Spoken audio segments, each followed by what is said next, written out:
Good morning, everyone. Muy buenos días para todos. Invitamos a las personas que se encuentren fuera del recinto, por favor, tomar asiento. We'll start in a couple of minutes. Les recordamos, por favor, escanear el código QR que se encuentra al ingreso. Recuerden descargar la escarapela en caso tal de que no la tengan en el momento.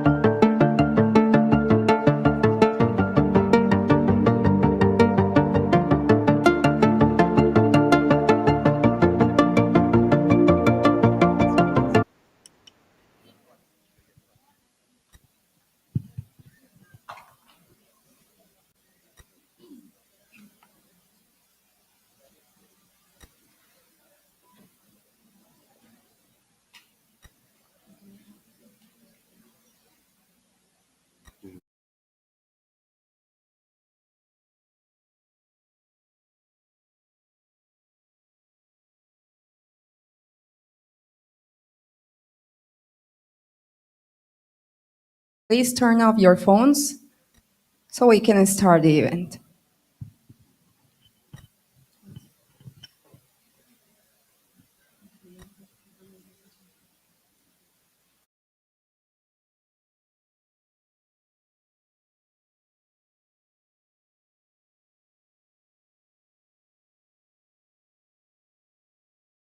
Bilingualism, languages that transform. Today, Medellin opened its doors to an event that brings together innovation, leadership, and culture with one clear purpose: to show how bilingualism can inspire, unite, and transform. Throughout the day, we will learn from local and international experiences, explore the impact of artificial intelligence in education, and share reflections that will strengthen the training of our teachers and the future of our students.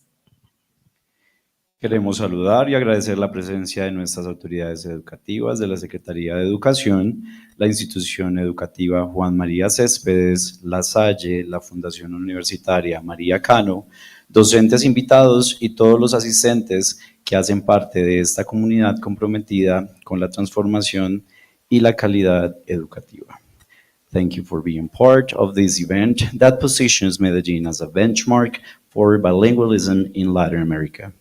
We invite you to stand up and sing our national anthem.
You may take a seat.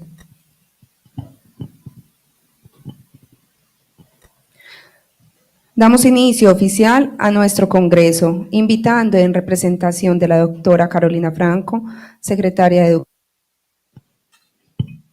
Educación de Medellín, al señor Juan Andrés Escobar Vélez, director de MOA, quien con su liderazgo impulsa políticas educativas que hacen del bilingüismo un pilar estratégico para la ciudad. Bienvenido. ¿Cómo están? Muchas gracias. Bueno, ¿cómo es? Good morning. Everyone. No, esto del inglés es una cosa hermosa, pero quienes ya tenemos más de 55, 56, nos cuesta un poquito más, ¿cierto, Lubin? Esto no nos cuesta, lo podemos aprender todo, tenemos un cerebro muy plástico, ¿cierto? Y la neurogénesis existe, todavía estamos creando neuronas, tenemos la posibilidad de aprenderlo todo, es verdad. Bueno, no, en nombre de Carolina Franco Giraldo, nuestra secretaria de Educación, de nuestro subsecretario Jorge Iván Ríos Rivera, y en mi nombre, Juan Andrés Escobar Vélez, director de MOVA, pues les damos la bienvenida, Lubin, al equipo de la Universidad de La Salle, de la Fundación Universitaria María Cano, al equipo de bilingüismo de la Secretaría, Mateo, felicitaciones y gracias. Gracias por traer este evento a este espacio de la Secretaría de Educación, que es el espacio de las maestras y maestros oficiales del distrito. También, por supuesto, privados, también acompañamos y atendemos, pero este espacio, digamos, que tiene una misionalidad muy especial para transformar la educación pública de nuestra ciudad. Y lo estamos haciendo de la mano de maestros, maestras, coordinadores, directivos, inspiradores como ustedes. El asunto de ese sueño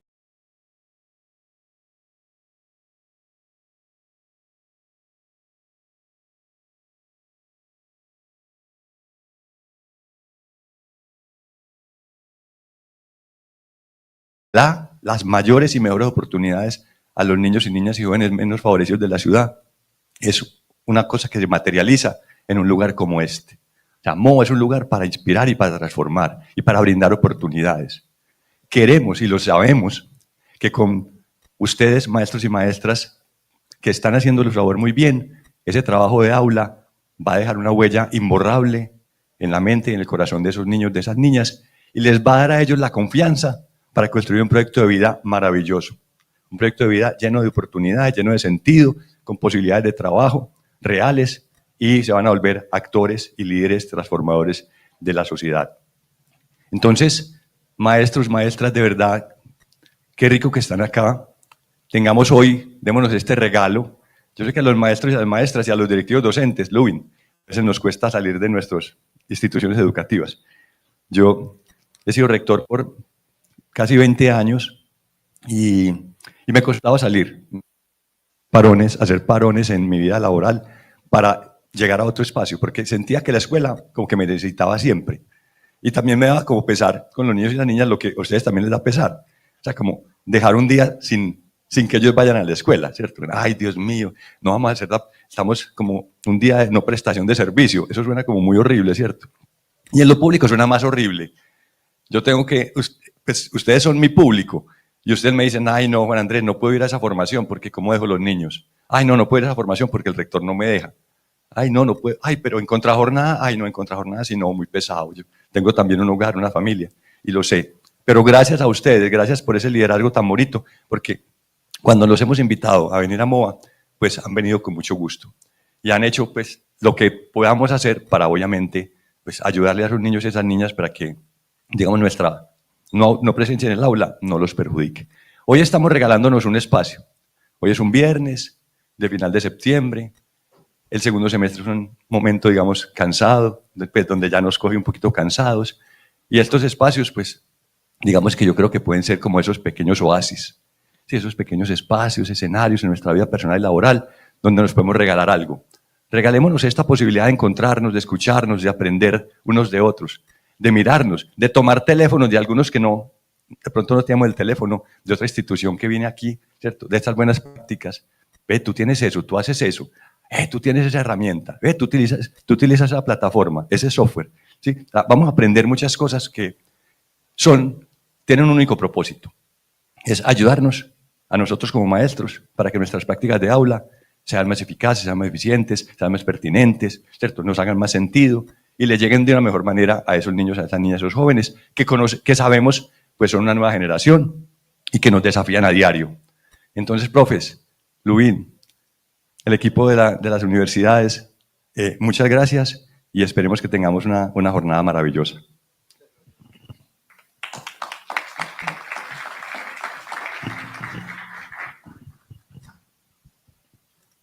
Agradecemos las palabras del señor Juan Andrés para dar apertura a nuestro evento.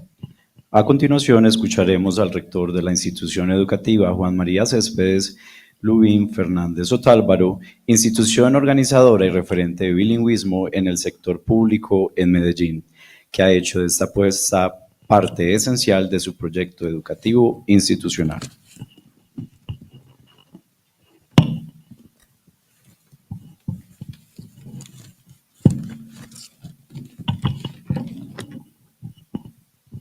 Good morning. Este siglo XXI, y yo pienso que muchos anteriores nos han citado a nosotros los maestros a responder por las necesidades y expectativas de nuestros jóvenes fundamentalmente. Yo creo que nosotros los maestros de la educación pública tenemos que fijar como meta, vamos al aula de clase, cómo esa brecha, esa diferencia entre la calidad educativa y la de nosotros, la que orientamos hacia las clases menos favorecidas. En ese pensar histórico, la Juan María Céspedes ha venido liderando proyectos que han sido significativos a nivel de ciudad. Venimos trabajando entonces la institución educativa oficial bilingüe, venimos trabajando el bachillerato internacional y hace 2 años inauguramos con unos excelentes resultados lo que es la Escuela del Éxito. El mundo entero cada vez más globalizado es cada vez más exigente. Y si nuestra misión es la formación de niños y jóvenes de manera integral, no podemos renunciar a la formación en las habilidades y competencias del manejo de una segunda lengua. Los tenemos que preparar para el éxito personal y para el éxito profesional. Tiene que ser esa respuesta a unas exigencias presentes y futuras. Ya no es qué deben de saber nuestros estudiantes y nuestros jóvenes cuando terminen su bachillerato, cuando vayan a la educación superior, no, qué hoy deben desarrollar nuestros estudiantes en el día de hoy. ¿Cómo atienden nuestros estudiantes las exigencias de esa sociedad tan competitiva, con tantos deseos de ir clasificando y dejando a unos relegados? Ahí es donde tenemos que estar los maestros. Nuestros estudiantes, los de la escuela pública, no se tienen por qué quedar relegados ante una sociedad más clasificante cada vez. Los profesores y las profesoras de inglés. Entonces, tenemos que hacer un pare en el camino. Tenemos que mirar nuestras fortalezas. Tenemos que mirar y nos debe de preocupar la alta demanda de profesores de inglés que requiere nuestro país y la dificultad que tienen los directivos de la educación para seleccionar maestros en el área de inglés que lleguen a las aulas y hagan de esta segunda lengua una vivencia de nuestros niños y nuestros jóvenes. El alcalde Federico y la secretaria de Educación, la doctora Carolina, están fuertemente comprometidos con nosotros y con esas expectativas de ciudad que ellos, como políticos, la conocen súper bien. Cualificar a los maestros de inglés para que nuestros estudiantes reciban entonces una formación de alta calidad. No solamente 60 minutos de ir a acompañar en experiencias que los muchachos nos quieran contar y que a veces encontrábamos más adelantados que nuestros propios maestros. La implementación de la formación de docentes en la enseñanza del inglés ha venido permeando entonces toda la estructura de la vida de la escuela. No se debe manejar inglés el profesor de inglés. Debemos de manejar inglés todos los funcionarios, todos los docentes, porque todos vinimos a la escuela con el mismo objetivo de aprender y permitir que nuestros muchachos desarrollen competencias. Estas habilidades y actividades desarrolladas en cada una de las instituciones, como la que hacemos hoy, es un aporte a esa cualificación del servicio. Pero esto no es porque brota de la tierra. El acto de hoy es un acto inspirado en la formación que ha ofrecido la Secretaría de Educación en programas como líderes transformadores. Ese que ha ido a la escuela y ha buscado en las capacidades del maestro sus capacidades transformadoras y sobre todo el trabajo colaborativo. Aquí tengo que hacer un pare. Tengo que felicitar a la doctora Milena Ríos, nuestra coordinadora de bilingüismo, y a todo el grupo de maestros que se vincularon para que ustedes hoy estuvieran en excelentes condiciones y pudiéramos compartir las experiencias que tenemos en este proceso. Los profesores de inglés, no solo capacitados como excelentes educadores, sino como líderes e impulsores de los cambios en las instituciones. Ya nos lo decía Juan, el director de MOVA. Tenemos que ser creadores de nuevos campos, tenemos que salirnos de ese contexto, tenemos que venir y contarnos qué es lo que hacemos para que nuestros muchachos llenen las expectativas de la sociedad y la misma de nosotros. Maestros, recordemos también que en esa capacidad que usted ayudamos a solucionar o adelantar a nuestros estudiantes, simplemente estamos aportando para que ellos desarrollen y fortalezcan sus proyectos de vida. Esta jornada no tiene como objetivo avanzar en conocimientos de inglés. Hoy es un espacio para socializar experiencias, metodologías y tendencias en la pedagogía de esta segunda lengua, diferente a la materna para muchos de nosotros y para nuestros estudiantes. La Secretaría de Educación, en su afán de contribuir al propósito de una educación con calidad para todos y todas, acaba de inaugurar el programa de ecosistema digital educativo. ¿Sí? En este se incluye el uso de las tecnologías en el aula y la implementación de actividades interactivas y motivadoras que permitan al estudiante el desarrollo de competencias básicas y en el manejo de estas de una segunda lengua. Nos toca entonces a los maestros y maestras de inglés afrontar enfoques de la enseñanza en funciones del contexto específico que tenemos en cada institución. Maestros, maestras, la enseñanza del inglés es un campo constante y evolutivo, cada vez más exigente para nosotros los maestros.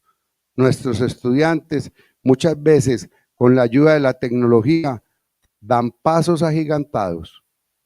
No los desperdiciemos, aprovechémoslos. Los profesores debemos entonces estar comprometidos al máximo con el aprendizaje continuo y la mejora de habilidades. Recuerden, todos vamos a la escuela a aprender. Que tengan un feliz día.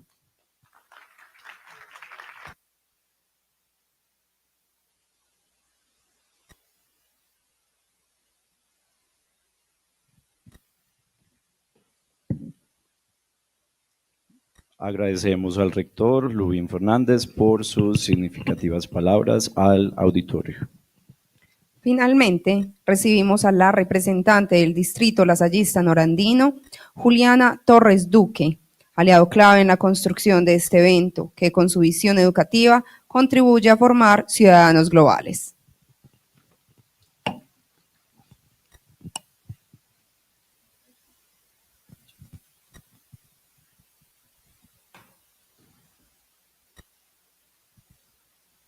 Muchas gracias. Muy buenos días para cada una de las personas presentes, para quienes anteriormente tuvieron la oportunidad de dar también sus palabras de inicio. Me uno a ustedes cuando también soy de la generación que no tuve la oportunidad de desarrollar esa habilidad del inglés como hoy lo hacen quienes nos acompañan en este escenario, pero también quienes nos están observando a través del canal de YouTube. Soy una total convencida de una responsabilidad social y moral para que las nuevas generaciones tengan esa oportunidad de desarrollar la habilidad de la segunda lengua, tal como nos lo decían, para responder a esas necesidades ya no del futuro, sino de ese pasado presente que nos exige una generación con habilidades globales, habilidades internacionales. Contarles un poco, el distrito lasallista norandino es un distrito que está conformado por 3 países, Colombia, el occidente de Colombia, Venezuela con 35 obras allí en este país desde La Salle y Ecuador con 20 obras y acompañamos desde la formación humana y cristiana. Específicamente para Colombia, el distrito lasallista norandino también con el ánimo de la unilasallista ubicada en Caldas y los 10 colegios que tenemos en diferentes ciudades, nos hemos vinculado a este gran evento que comenzó en un relacionamiento, como nos decía ahorita el doctor, de estos espacios. ¿Qué podemos hacer juntos y cómo podemos seguir respondiendo a esas necesidades de la educación? Voy entonces a compartir con ustedes unas palabras que como equipo hemos construido para este escenario. Estamos emocionados, felices de comenzar a ser parte de este encuentro que ya se ha desarrollado por varios años y que hoy La Salle quiere seguir siendo parte de ello. Un saludo muy especial a la Alcaldía de Medellín, a sus representantes, al rector de la institución educativa Juan María Céspedes, pero también a su equipo, también al distrito lasallista norandino y a todos los representantes de MOA, que en nombre del hermano visitador provincial de La Salle, hermano Luis Bernardo Bolívar, y el coordinador para Colombia, Eliezer de Hoyos, nos vinculamos a este Congreso Internacional de Lenguajes que Transforman. Para los colegios La Salle, participar en este evento, pero también para la universidad, es un compromiso significativo porque nos permite aportar y transformar no solo al lenguaje, sino también a las generaciones que hoy agradecen y construyen su futuro con nuestro accionar. Una de nuestras metas al 2028 y al 2030 es consolidar la enseñanza del inglés como eje transversal en el currículo de nuestras obras, con el propósito de que nuestros estudiantes se gradúen mínimamente con un B2, pero soñando a ese C1, respondiendo a esas demandas globalizadas. Hoy nos enfrentamos a generaciones cada vez más internacionales que viven entre lo local y lo global, conectados de manera permanente a través de la digitalización y mediados por una segunda lengua que en este caso es esa lengua universal que es el inglés. Como institución, no podemos delegar a terceros la responsabilidad de formar estas competencias mínimas. La escuela debe garantizar estas habilidades básicas que permitan a los jóvenes desenvolverse en el contexto social, pero también en el laboral. Reconocemos que muchos de nosotros crecimos en un sistema que no logró asegurarnos el aprendizaje en inglés y tuvimos que buscar otros espacios para lograrlo. Por eso, la Salle hoy asume este compromiso con nuestras generaciones para poder responder como es debido y cada vez mejor. Invito también a la Alcaldía de Medellín, desde el liderazgo del Distrito Bilingüe, a seguir abriendo espacios de diálogos constantes entre las instituciones públicas, pero también las privadas, para que de manera juntos consolidemos metas, nos comprometamos como una ciudad y una región bilingüe. Así podemos responder desde la corresponsabilidad a esos objetivos de desarrollo sostenible.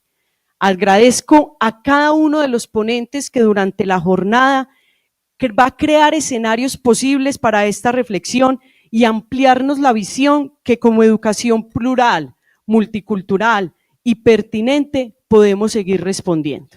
Finalmente, expreso mi más sincero reconocimiento y agradecimiento a la asesora de inglés para los colegios La Salle de Colombia, Lucía Gordillo, quien se empoderó de este proceso y hoy logró que La Salle pudiera ser partícipe de este gran evento y poder aportar a esta reflexión de una comunidad consolidada.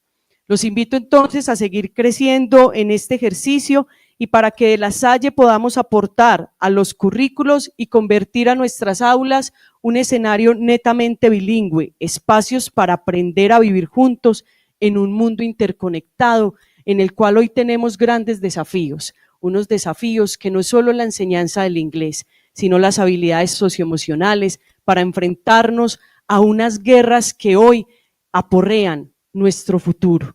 Así que docentes, comunidades, directivos, aprovechar mucho este espacio, les deseo muchos éxitos. Desde La Salle, muchas gracias nuevamente por esta invitación.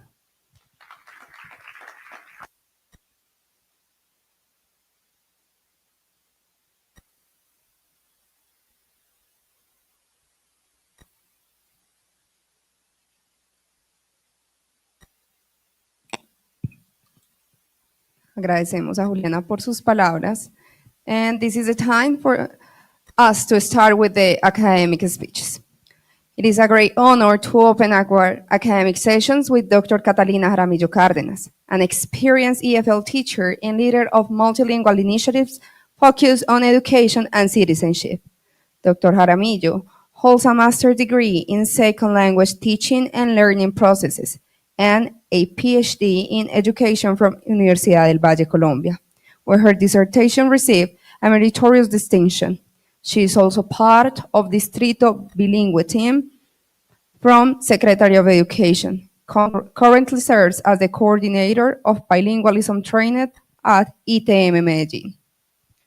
Her work engages with multilingualism, decolonial studies, and transformative pedagogical practices, positioning her as a regional reference in the field of multilingual education. Today, she joins us with her presentation entitled Una mirada crítica del multilingüismo en Colombia y su impacto en las instituciones educativas públicas. Please join me in giving a warm welcome to Dr. Catalina Jaramillo Cárdenas.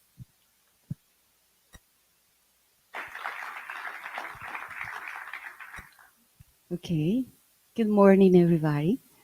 Thank you for that great introduction. I'm Catalina Jaramillo, and I'm going to talk about multilingualism in our country and the impact on our institutions. Esta presentación, entonces, bienvenidos todos, está proyectada para honrar el multilingüismo, que es de lo que soy personalmente defensora. Va a estar proyectada en idioma inglés. Traigo también.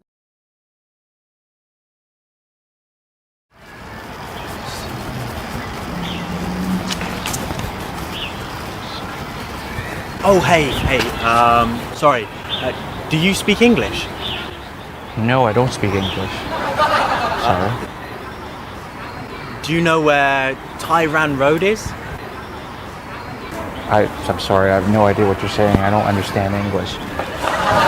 Wish it was something I paid more attention to in school, you know. But I'm sorry, I can't help you. Sorry. Do you speak English? English? I don't know English. Do you know where Tyran Road is? Sorry, I don't know what you say. Well, I'll tell you what. If you go down that road right there, about 500 meters, and turn left and look at your right, there could be someone who can speak English there. Okay. Hey. 我也会一点点中文。你们会吗？不会，我不会中文，我听不懂。你听得懂中文吗？中文啊，中文我也不会。对，我也不会。我小学都还没毕业。我也是还没毕业啊。你是哪里的？我是台山的。我也是台山的。哎，老乡啊，那不错啊，来，不错。我们不会中文。Well, okay. Thanks anyway.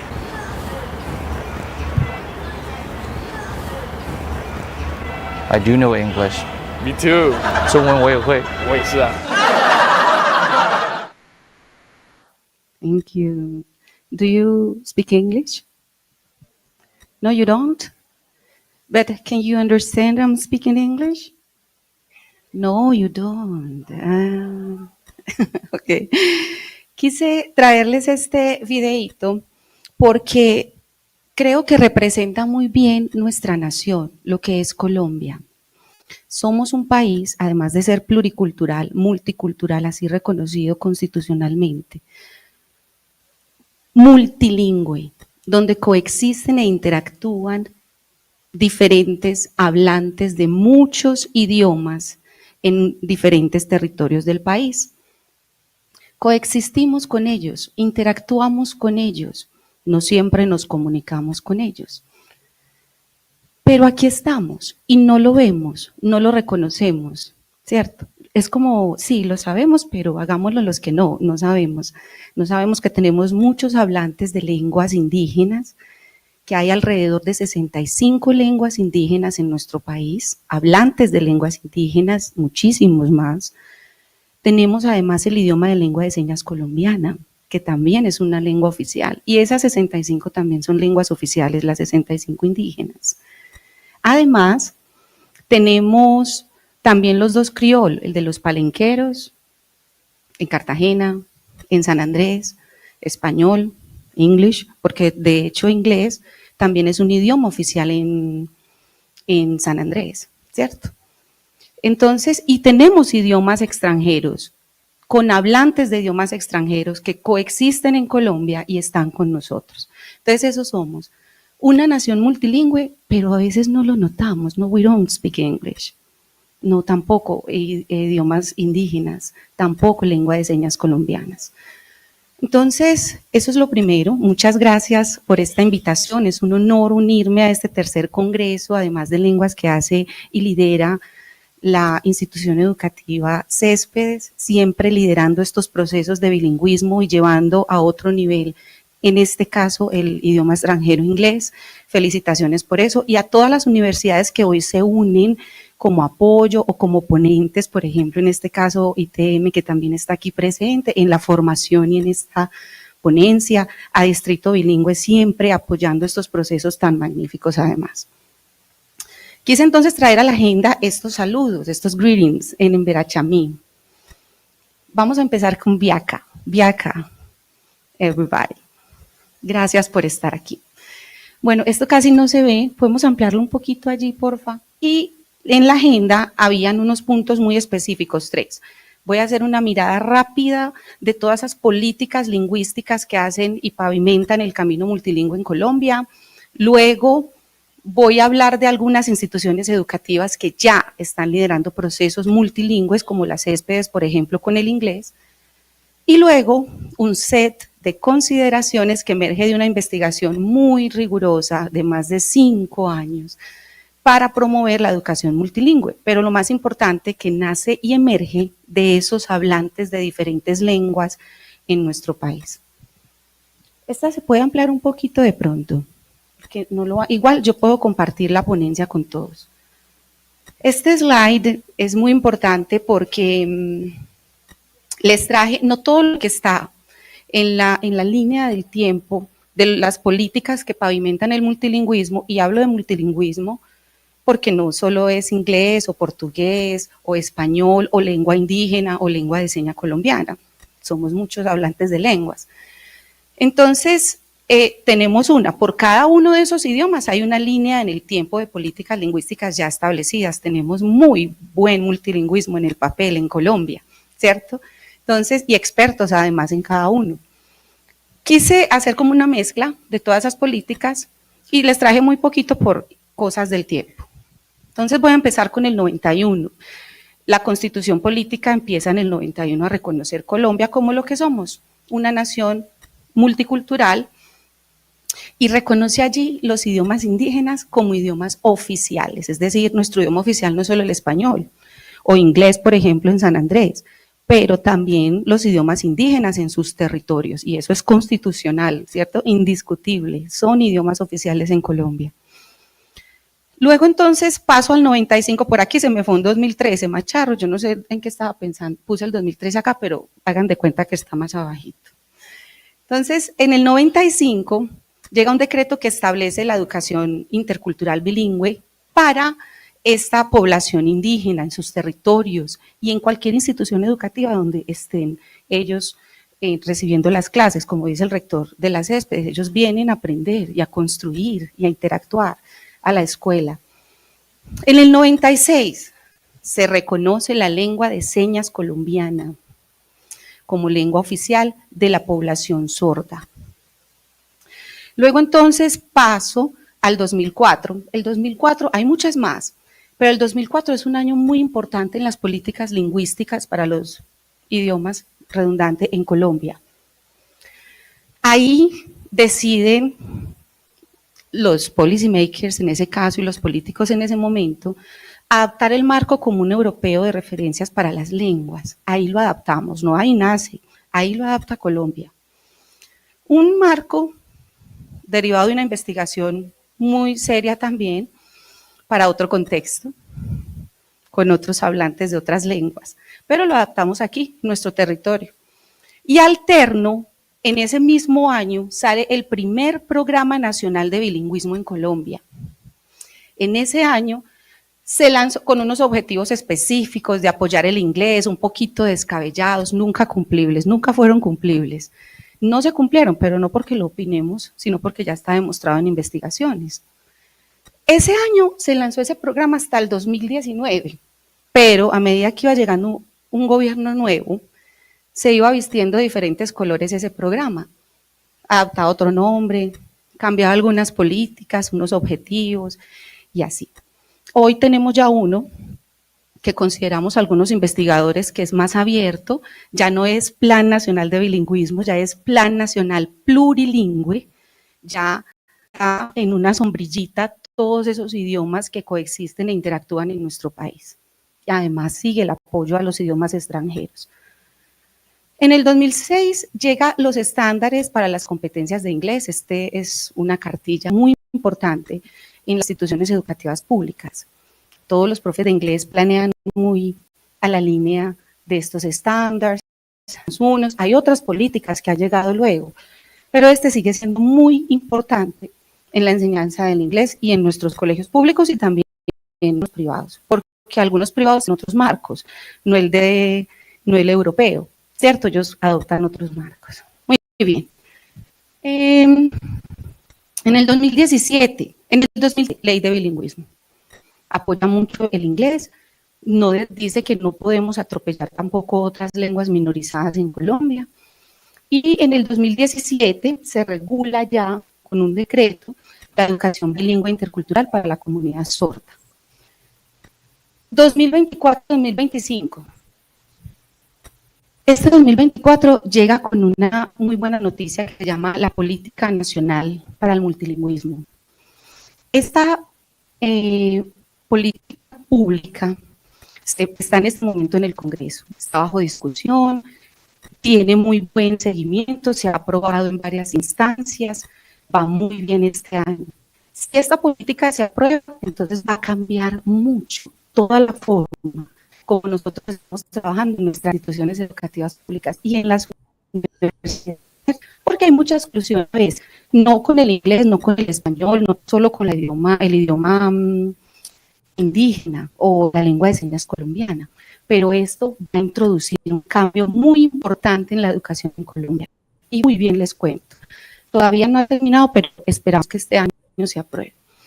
Además, a mí siempre me gusta hablarles de la política, además de la política lingüística y el panorama que está pavimentando ese camino, lo que estamos haciendo.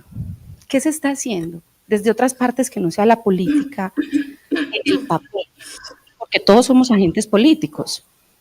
Entonces, las universidades, investigadores y grupos de investigadores muy fuertes se están uniendo para promover estas políticas multilingües. Instituciones educativas como las CESPEDs que hoy nos tiene aquí en este Congreso y otras también lo están haciendo. Sus participantes, sus líderes y etcétera. Muy bien, vamos a la próxima. Aquí, entonces ese fue el panorama en el papel. Colombia está preparado para la educación multilingüe, pues las políticas, los decretos, las leyes nos habilitan. ¿Qué estamos haciendo? Y hoy traje escenarios de instituciones educativas públicas porque me siento muy honrada de que esto lo esté liderando una institución educativa pública. Saber que tenemos aquí docentes de las instituciones educativas públicas en este esfuerzo de llevar el camino multilingüe hacia adelante. Entonces, empecemos con las CESPEDs, que tiene un proceso de bilingüismo magnífico donde ha llevado a sus estudiantes al nivel de inglés muy avanzado y lo sigue haciendo y promoviendo. Hay colegios que son los generalizados, como el que tienen inglés y español en sus sedes, y allí promueven estos dos, con muchas limitantes, porque tenemos muchos limitantes, pero ahí estamos en el camino. Hay instituciones educativas públicas en Medellín que tienen un proceso multilingüe con la lengua de señas colombiana, atiende la población sorda y también tiene oyentes. Es un proceso multilingüe magnífico que están haciendo. Instituciones educativas con portugués, además del español y además del inglés. Todos estos además del español y del inglés, ¿cierto? Instituciones educativas con población indígena, hablantes de lenguas indígenas, tienen lengua indígena en Verachamí, en Veracatía, otras lenguas, además del inglés, el español.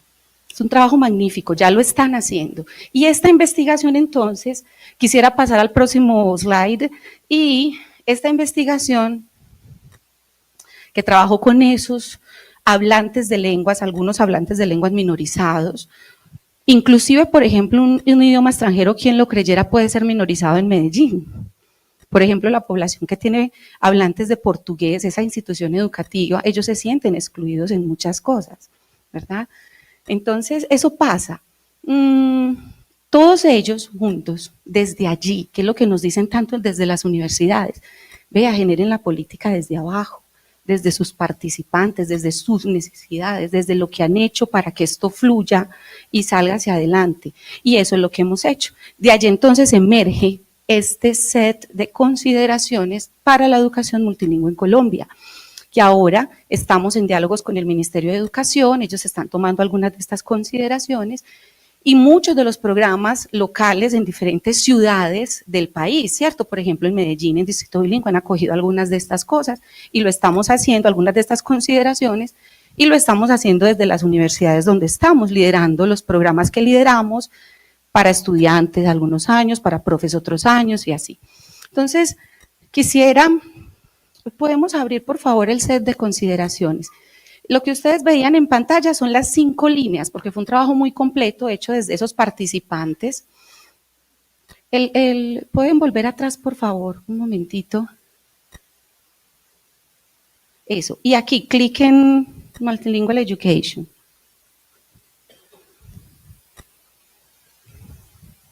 Entonces, aquí ustedes van a ver las 5 líneas de acción que emergen. Empoderar las comunidades, preservar el conocimiento cultural y lingüístico de todos los hablantes de lenguas, minorizados también, o extranjeros, porque hablar inglés no es solo creer que ya sabemos entonces ir a un McDonald's, no. Hablar portugués no es una creencia general o propagandista, o hablar un idioma indígena tampoco, yo hablo un idioma indígena, entonces ya soy mejor dicho, tengo mucho respeto en la comunidad. No, eso no es nada propagandista, es algo que debemos de hacer y empezar a hacer todos. No sé si les da el ahí el clic para ingresar. Yo creo que para que les dé, tienen que ponerlo en presentación y luego clic. En la estrellita. No. Entonces, les voy a hablar de las 5 líneas. Una es transformar las pedagogías dominantes, el otro empoderar la comunidad, el otro preservar el conocimiento lingüístico. Aquí está. Entonces, aquí, si me pueden hacer el favor de subirlo un poquito, van a ver las categorías y líneas de acción. Salen 5, todos, profes o líderes de estas organizaciones que tenemos acá, administradores y agentes políticos también.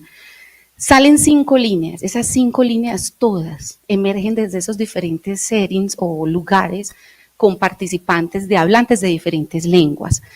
El set de consideraciones se hace un set de consideraciones dentro de cada línea o categoría de acción. Entonces, por ejemplo, dentro de la línea de acción que es empoderar comunidades está, por ejemplo, establecer, ¿qué es lo que hace las céspedes, por ejemplo?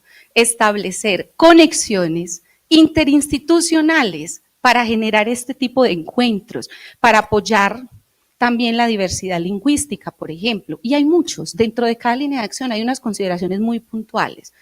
Lo mejor de todo es que no solo está la consideración, esta investigación también les trae la posible entidad a cargo de esas consideraciones. Entonces ahí vamos todos, desde la escuela, la institución educativa, pública o privada, universidades, organizaciones como hoy que tenemos varias acá, organizaciones que apoyan estas causas. También las oficinas locales, oficinas de bilingüismo que tenemos en muchas ciudades como Distrito Bilingüe en Medellín, hay en todas, en Quindío, tenemos muchas en el país. Ministerio de Educación, universidades, son muchos los agentes que pueden estar, organizaciones que por ejemplo solo son para apoyar la población sorda de nuestro país, o el inglés, por ejemplo, ¿cierto? Entonces todos esos son bienvenidos. Además de eso, la investigación y los participantes, de los hablantes de diferentes lenguas en el país también nos dan quiénes serían impactados.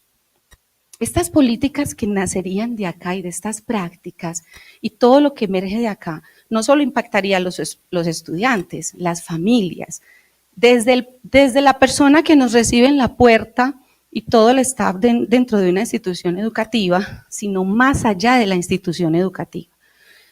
Entonces, ahí nos dice quiénes, por ejemplo, serían impactados. Las implicaciones también, y va alineado a cada línea de acción, está en coherencia, en cohesión.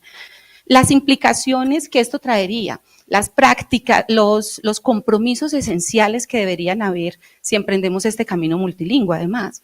Entonces, nos dice muy claro, ¿qué necesitamos? Por ejemplo, ese concurso de ingreso en el que todos hacemos para ingresar al magisterio.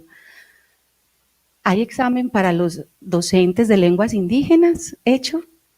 ¿Hay examen, por ejemplo, para los de lengua de señas colombiana? No, les ponen un traductor. Ellos son muy claros en qué quieren y en qué no quieren, ¿cierto? En inglés, por ejemplo, cada vez estamos más escasos. Ya no tenemos casi profes de idiomas en la ciudad. Necesitamos muchos más. Mateo debe saber lo difícil ya que es conseguir. Nosotros desde las universidades sabemos lo difícil que es conseguir ya profes de idiomas certificados, que eso lo está haciendo la céspedes y es una gran ganancia. Necesitamos mucho más de ellos, más de ustedes. Entonces, aquí nos dice qué implicaciones debería tener cada una de esas líneas de acción, a quién impacta, a quién estaría a cargo, cuál es la consideración, cuál es la línea de acción y el reto que viene, porque no todo es fácil, ay, tan bonito que se ve, hagámoslo, va a salir súper bien, no. Nos explica cuáles retos nos encontraríamos y nos explica además qué posibles resultados tendríamos. Históricamente, los que somos maestros acá de idiomas sabemos que no hemos cumplido siempre con el estándar o los objetivos que tiene el Plan Nacional, que ahora es plurilingüe e intercultural, en sus políticas, ¿cierto? Es cuestión de mirar, meterse a la página del ICFES, mirar los resultados nacionales a nivel de Medellín, en comparación con otras ciudades también. No lo cumplimos, estamos muy por debajo de la media. Una que otra institución que se destaca en Medellín, varias de ellas se destacan, pero son escasas. ¿Eso qué nos dice? ¿Qué nos pide? Más esfuerzos, más apoyos, ¿cierto? Entonces, si hemos fracasado, digamos, históricamente en esto, ¿por qué no hacerlo diferente? Estos resultados no solo serían a nivel de lengua, para todos los hablantes de lenguas que tenemos, sino que además vamos a tener otros resultados. Conservación de las culturas locales, conocimiento de las culturas internacionales, no propagandistas, de verdad conocimiento de sus culturas cuando hablamos un idioma extranjero o local, ¿cierto? Una revitalización con todos esos idiomas o hablantes de idiomas minorizados en Colombia, entre otras, ¿cierto? Una justicia lingüística, lo llamamos algunos investigadores. Lingüística que honre la riqueza intercultural y lingüística que coexiste e interactúa en Colombia. Eso es un poco, y eso es lo que quería compartir con ustedes. Esta invitación, maestros, es una invitación no solo para este diálogo que estamos teniendo con el Ministerio de Educación y su nuevo Plan Nacional de Bilingüismo. Además está toda documentada, si alguien quiere algún día la bibliografía también se las puedo dar, si quieren pueden pasar al próximo slide donde está el QR de toda la bibliografía, sino que además es una apuesta de consideraciones para esos programas que están en cada ciudad, para esos programas que van y atienden los colegios en sus territorios, desde las universidades, desde las oficinas de bilingüismo, desde muchos programas locales que hay en muchas ciudades. Entonces, es una apuesta para todos, que recibe a todos, que no excluye ni el idioma extranjero ni el idioma local, sino que nos reconocemos como lo que somos, ¿cierto? Plurilingües, interculturales. Entonces, este es el QR de la bibliografía. Pueden pasar ya al próximo slide.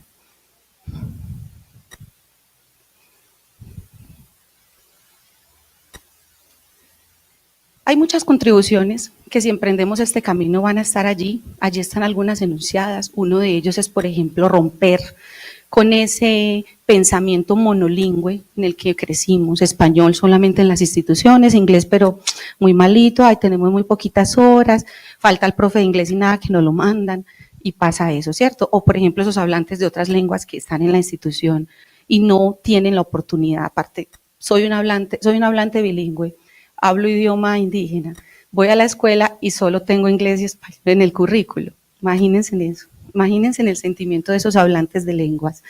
Entonces, esto nos va a ayudar a acabar con, o a resistir, a seguir resistiendo esa ideología monolingüe que hoy espacios como este superan y nos ayudan a avanzar, sino que además puede traer muchísimos resultados en pro no solo de las competencias lingüísticas en sus niveles de lengua, sino el apoyo a ellos, la equidad lingüística por la que deberíamos todos propender, ¿cierto?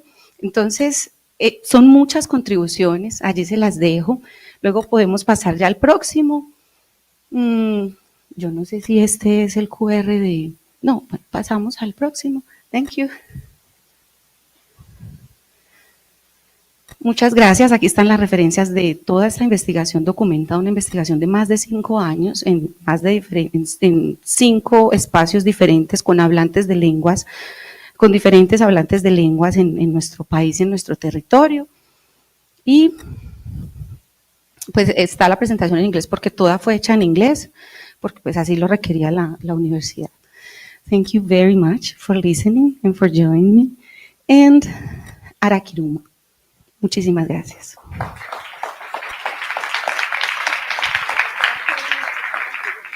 Claro, espacio para preguntas, me encantan las preguntas.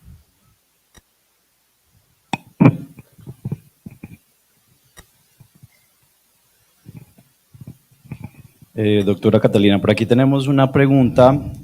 Aprovechamos también el QR que están viendo en la pantalla, a su lado derecho, es precisamente para ello. Durante las ponencias pueden escanear este código QR para realizar alguna pregunta a nuestros panelistas. Una de estas preguntas es, ¿cree que exista una infraestructura mínima que garantice este tipo de apuestas por el bilingüismo, por medio de la cual se pueda atender a todo tipo de población? De hablantes de diferentes lenguas o infraestructura física o los recursos diferenciados como personal humano. ¿A qué se refieren específicamente? A lo físico. Y también al recurso humano. Y físico, muy bien. No, yo creo que ni siquiera hay una infraestructura física acorde para solo los hablantes de idioma español, por ejemplo. Inclusive para esos hablantes que somos mayoría de hablantes en el país, hay una infraestructura física acorde para esa inclusión. No obstante, yo sé que se están haciendo procesos muy importantes para mejorar las infraestructuras físicas, los hemos visto en esta alcaldía y en muchas ocasiones, de muchas formas. También influye mucho los liderazgos que hay dentro de cada institución educativa, los acuerdos a los que llegan con otras comunidades. Pero si, por ejemplo, estoy pensando por qué la pregunta, no sé, por ejemplo, el sordo, ¿cierto? Entonces requiere un salón. No sé si ustedes saben que en el salón, en el aula del estudiante sordo, donde también hay oyentes, está el profesor que habla español, está la persona que interpreta la lengua de señas, pero también hay un personaje que se llama modelo lingüístico, es decir, un aula con 3 profes.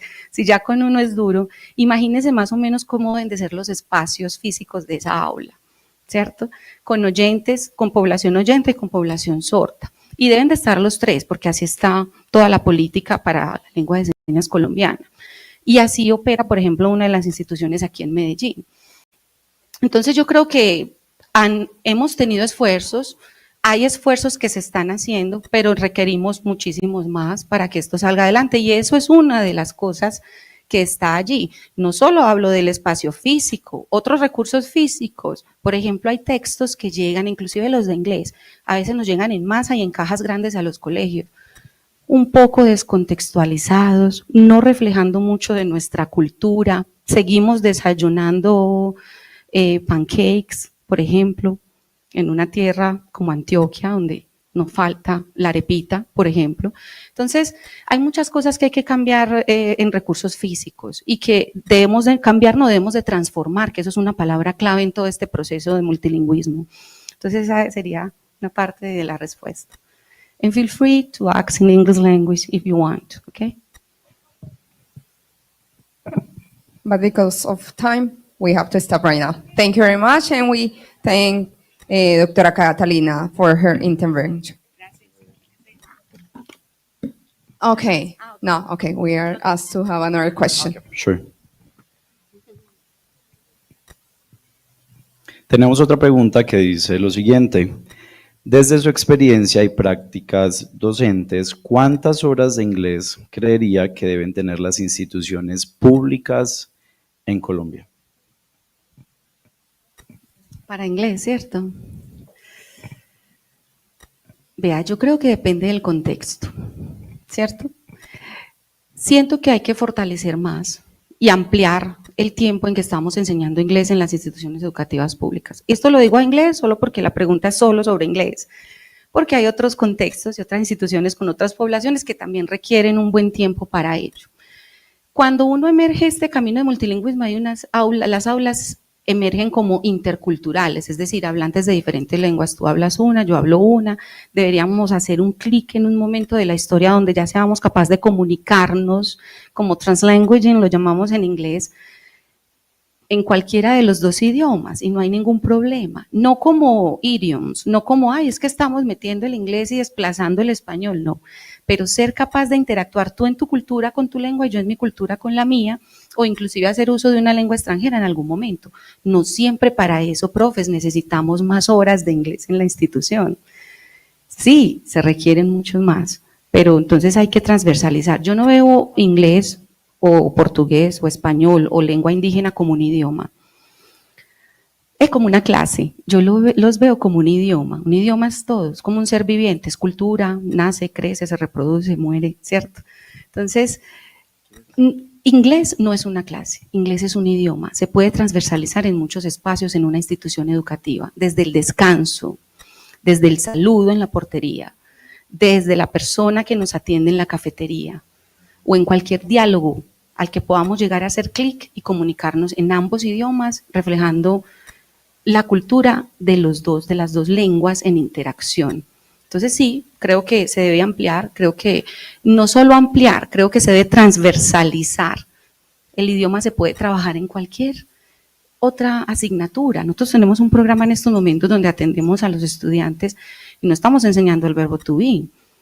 Un día hablamos de cultura, otro día hablamos de deporte, otro día hablamos del medio ambiente, y eso es lo que estamos haciendo, ¿cierto? Entonces se puede transversalizar de muchas formas y de esa manera tendríamos un mayor impacto en ese nivel de lengua que quisiéramos lograr todos los profes. We have one more. Okay. They got No, excited no with the worries. question. Okay. ¿Cómo lograr construir currículos bilingües e interculturales con cooperación institucional y académica con un financiamiento adecuado? Bueno, esa es excelente pregunta y para esto emerge este set de consideraciones. No podemos pensar que el responsable de que nosotros empecemos el camino, que yo no lo llamo bilingüe, me gusta llamarlo multilingüe para hacer honor a la realidad del contexto en el que estamos, empieza porque una institución llega o una organización llega y nos dice, vea, tenga estos 10 millones pues para que aumente su inglés en su colegio.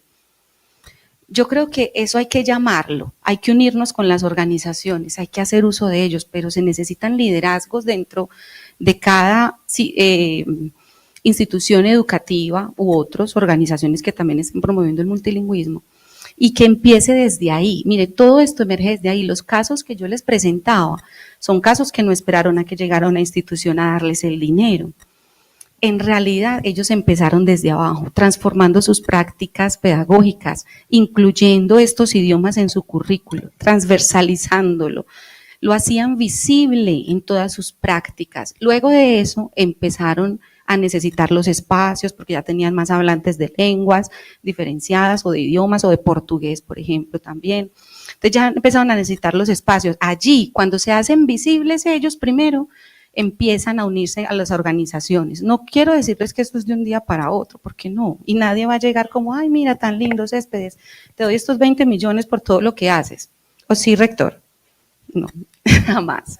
Entonces, empiezan ustedes, empiezan cada institución educativa, un profe que quiera promover el multilingüismo, el inglés, el portugués, la lengua de señas colombiana, una lengua indígena, el criol en San Andrés. Entonces empiezan ahí y luego empiezan a llegar esas otras cosas.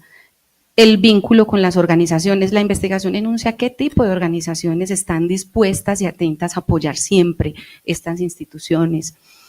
Los vínculos con las secretarías de educación local. Ustedes van, tocan la puerta, se dan cuenta que tenemos grupos de población indígena y empieza a pasar todo para nombrar el profe indígena en esas instituciones.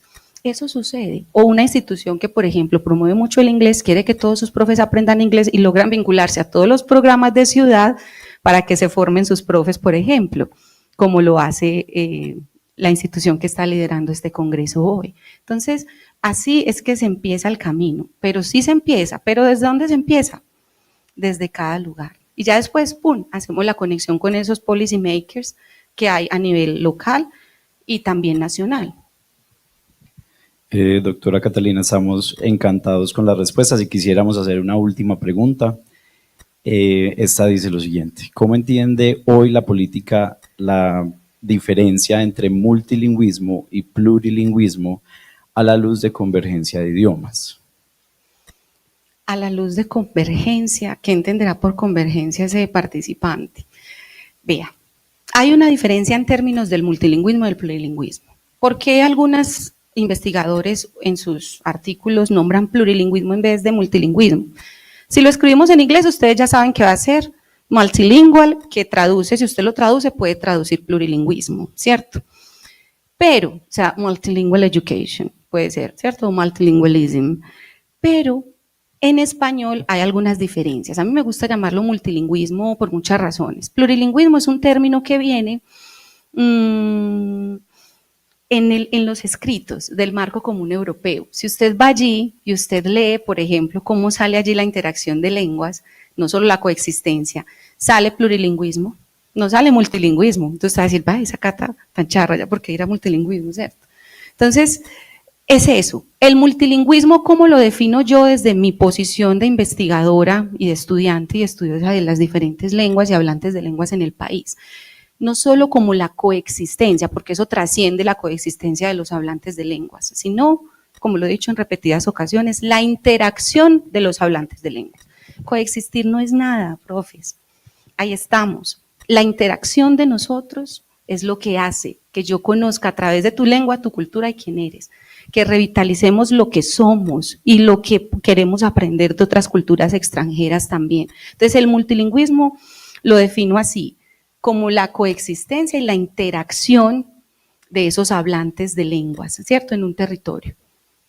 El plurilingüismo se define igual desde el marco común europeo, un estudio hecho y escrito en otro territorio para ese territorio, pero que está entre nosotros, nada pasa, ahí vamos sin pelear con ellos, ahí vamos de la mano, ¿cierto? Muy bien, es eso. Pero también hay otros términos que se pueden pues diferenciar entre bilingüismo, hay muchísimos, bilingüismo que solo se refiere a dos, que es lo que yo digo que tenemos que empezar a dejar en el pasado para honrar lo que realmente tenemos alrededor, ¿cierto? Muy bien, espero haber dado respuesta. Gracias. Muchísimas gracias.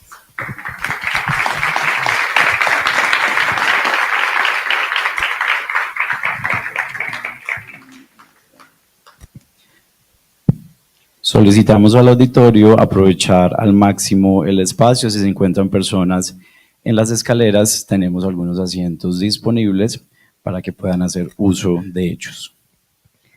Now we are pleased to welcome Erika Audrey Medina, who will be joining us virtually to share her vision on leadership in education. Erika graduated in computer science education from the University of Medellin and has taught technology and informatics in both public and private schools. She pursued French studies at the University of Quebec in Montreal, Canada.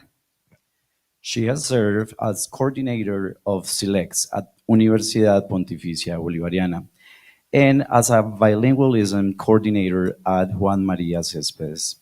Currently, she teaches Hispanic culture at Wake Forest ISN Magnet School in North Carolina as part of the Ambassador Teacher Program in the United States, and also supports new international teachers as a participative learning local advisor. She's a master's candidate in leadership and educational management at the University of La Rioja, Spain, and is recognized for her innovative methodology integrating language teaching with computers and STEM education.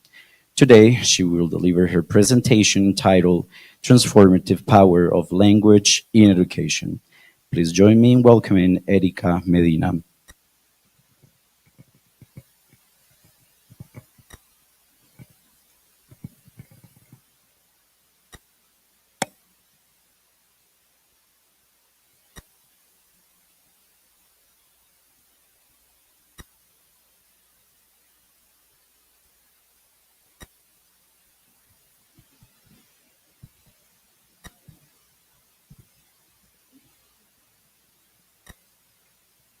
Can you hear me? Yes, we can hear you now. Yeah? Okay, thank you very much for that beautiful introduction. And I want to congratulate the speakers there because they're doing a good job.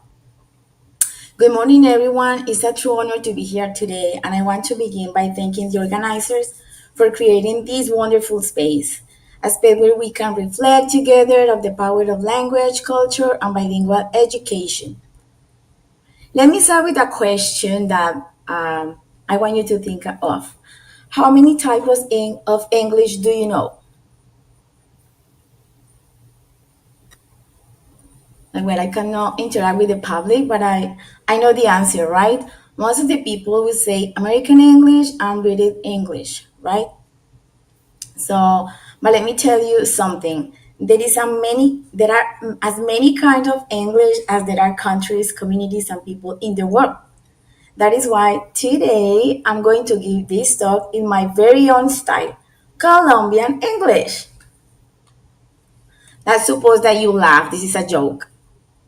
Okay, so um, my name is Erika Medina, and I'm very happy to be here, as I said. There is a saying that I love. Teaching is one of those professions that creates all other professions.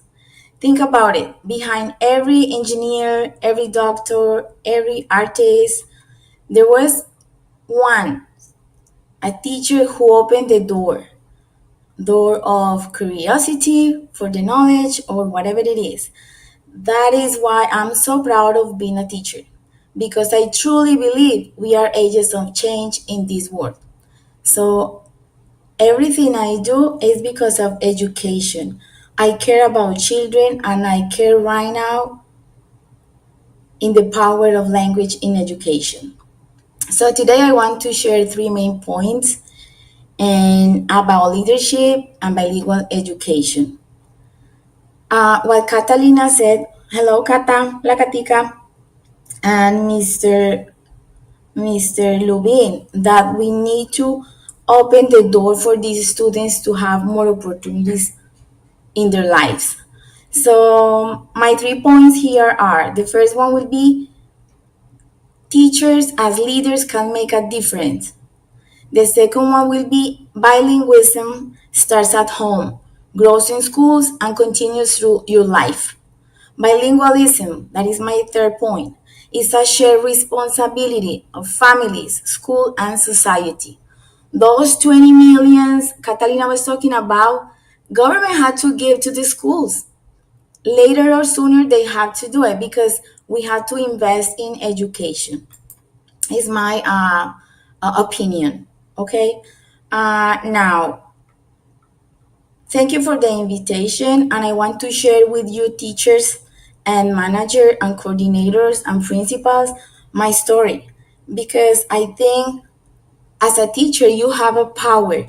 You have a power that you have to use. I love the question that Catalina was answering, how we can create these environments in which bilingualism can grow. Like, we don't need money. What we need is teachers that love the job and they want to contribute to the schools. Money will come, but we need the attitude, okay? So, and I'm saying so because I'm not an English teacher. As you know, the presenter said, I graduated from University of Medellin as a computer educator. And when I look back to my journey as a teacher, I see it as a timeline in here. You can see, and each chapter shaped not only who I am as an educator right now, but also how I understand culture and language. After my graduation, I work as a technology teacher and as an English teacher, but not because the school requires me to do it. It's because I wanted to learn. I want to make a change, and I know, and I knew at that time that technology is a door that opened more doors, but also I needed to know English in order to understand more some stuff that were coming. And look at now, we have artificial intelligence, and if you know English on other languages and technology, you will be a rock star. I had the opportunity to live, study, and work abroad, where I also raised my son.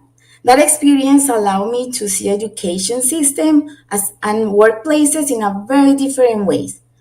After my return to Colombia, I joined these wonderful ideas, bilingual projects in public and private schools. And I want to enhance the role of UPB doing programs for schools.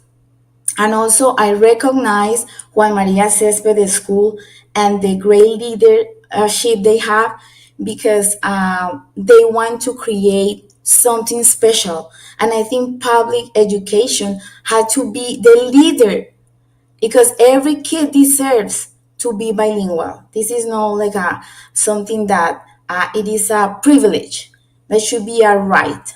Okay, so, and all of this to say that this led me to where I am today, serving as a teacher ambassador in the United States, and It's awesome how you can create your own opportunities. So I remember when I was working in Canada, I got this job, and this is a story. And obviously, at first, working abroad, my accent was even stronger than it is now. So you can imagine. And I really was like a little bit shy. But then some people even smile at the way I say things at first, and I felt insecure. So, teachers, don't be afraid to speak English in your classroom. This is a great opportunity for you. But then I realized it is my Colombian identity speaking through English.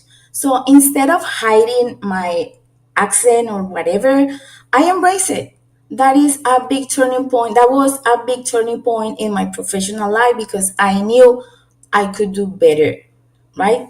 So yeah, my story as a Colombian teacher is I love it, and I invite all the teachers who are here to check this program because there are opportunities for you if you have a good level of communication. If you're able to communicate in English, even you don't have to see to be C1 or C2. That is like hard, but if you can do a change in your life, you can apply. Check all the programs that teachers have now. So this is an example. My story is an example of how teaching goes beyond borders. It becomes leadership because you are empowered, like yourself, empowering yourself. It's innovation because you can create new opportunities for you, and this can transform your life and the one of your students, the lives of your students. I encourage you, the teachers sitting here today, to think, how can you make a difference in your classroom? If you know one word in English, teach that word in your classroom. We don't need money for that. We don't need the principal to tell us that. This is for you, for your own good. You can use your story to transform the lives or your students. Through this journey, I make friendships with colleagues from China, Jamaica, South Africa, and of course, United States. And through those friendships, I learned something very powerful. Teaching is not just about content or curriculum. It is crossing borders, connecting cultures, and building bridges. Like, let me ask you, how many of you here have made a friend just because your ability of speak another language? Maybe a lot of people, right? So can you raise your hand? Maybe I can see you. Well, I cannot see you now. I was able to see the audience, but not anymore. That's weird. Anyways. Okay, can somebody say you are hearing me?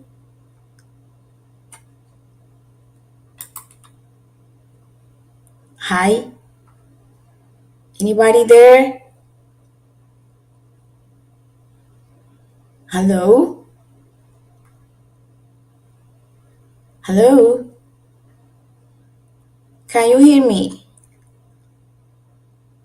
Oh my gosh. Okay. So, can you please answer my question? Milena?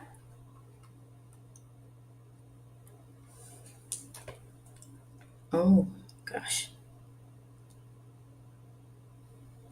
Let me ask. Are you hearing?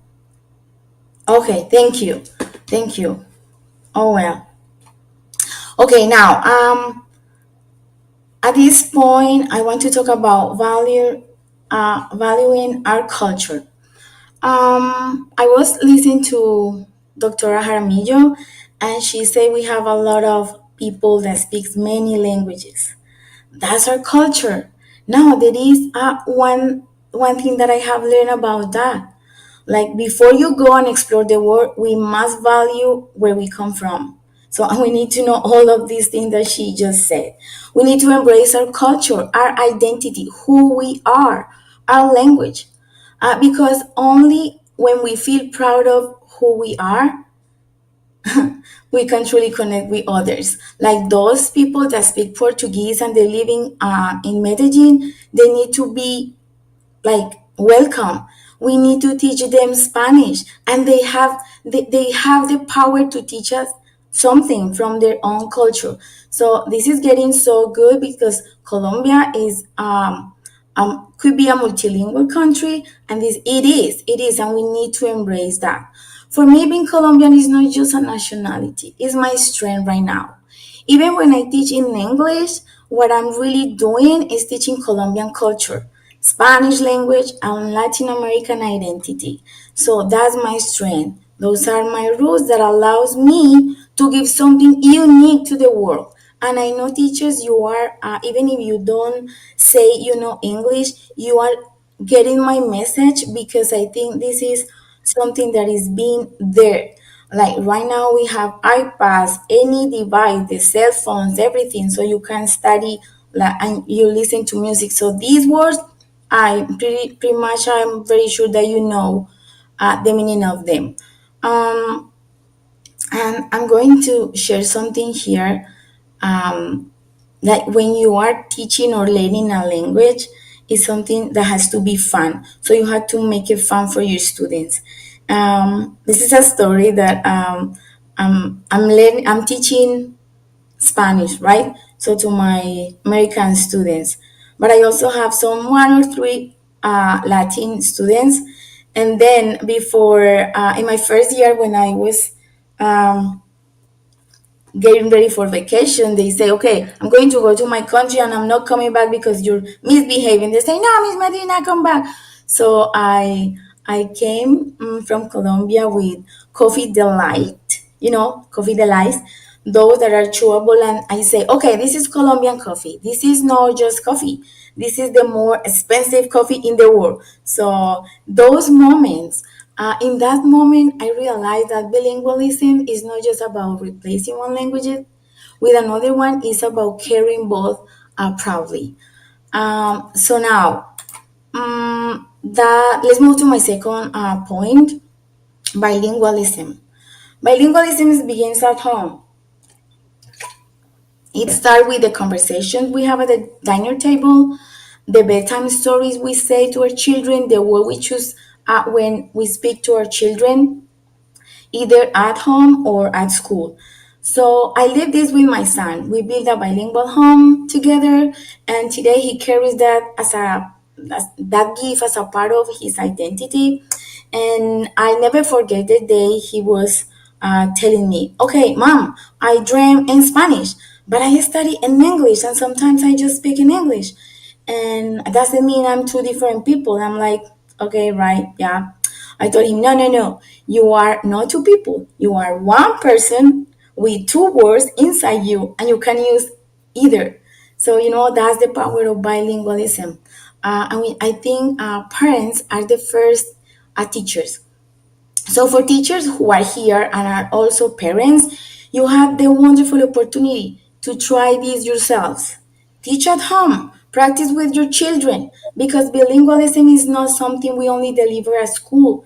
It's a way of living. So, whatever you can do, like honestly, in Colombia, we are immersing the Spanish and other these languages, but we need more exposure.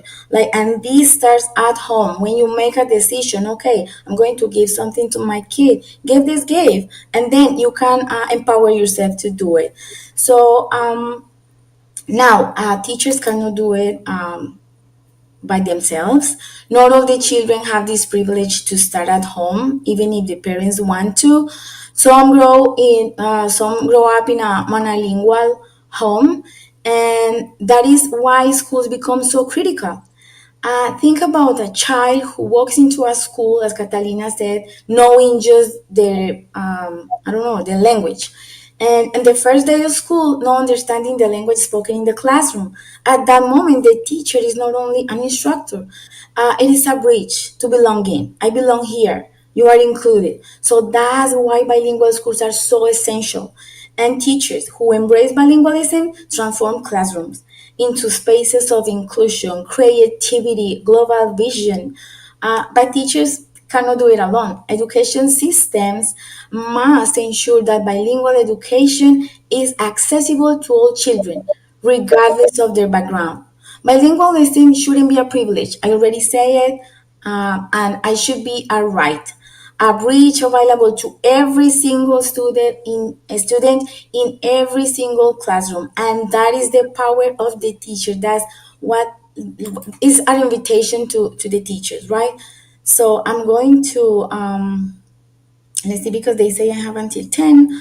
So all brings me to the third point. Bilingualism is a shared responsibility. So for schools, you have to support this. Like, is what make the school special. So you have to put the resources for the teacher, the training for the teachers, and empower them. Lead by example, right? So companies, you must to invest in languages and diversity, because bilingualism is not just communication; it is innovation and created competitive people, competitive workforce. And communities. We need to embrace multiculturalism, creating inclusive space for all, black, white, whatever it is. We need to be include people. So I want to share this story about how teachers here in North Carolina, we can buy things for our school. So all the companies, and this is an invitation, this is one example we can follow. Companies in, let's say in Medellin, Empresas Públicas, I don't know, like all these companies, they gather money and they make donations. So they create like a bank of school supplies, and then teachers can go and choose things based on their points. So that will be awesome. Like, there are some things that we need to copy. And also during the summertime, these companies like Cisco, Base, Wells Fargo, what they do is like they create workshops for teachers to teach the teachers what is required in the workplace. So if, for example, you work in a bank and the teacher is invited to a bank, what are the skills teacher had to teach the students to become, like, I don't know, a financial advisor? So this is very impressive, because companies have the power to also shape how education is going to grow up, what the potential that we have in those terms. And communities embrace multiculturalism. I'm so amazed with the celebration here for Hispanic Heritage Month, and it's awesome how they recognize Hispanic people that made a contribution here in this society. Because if we want societies that thrive, businesses that innovate, and communities that unite, we must invest in languages, culture, and education together. This is like something that we have to do together. And I don't know, I was inspired to create this formula. Like, bilingual education is leadership plus opportunity plus transformation. So be equal lot. So bilingual education is leadership, is opportunity, is transformation. And I think that together, family, school, teachers, leaders, and society, we can create a future where every child has the chance to grow as a global citizen with equal opportunities. Sorry. So as we reflect today, let us remember this. Our culture is our foundation. We have to love our culture, who we are. We are so like, everybody's special, and we have to be proud of that. Our languages, all these languages, we know that coexist in Colombia. There are bridges between people, between those cultures. And leadership, like principals like Juan Maria Céspedes, and I know there are some other coordinators like La Esperanza coordinator, hello, is the key of transforming education for a new century. And it all starts with us, the teachers, the families, the communities who dare to dream bigger. Thank you very much. And yeah, thank you. You have questions?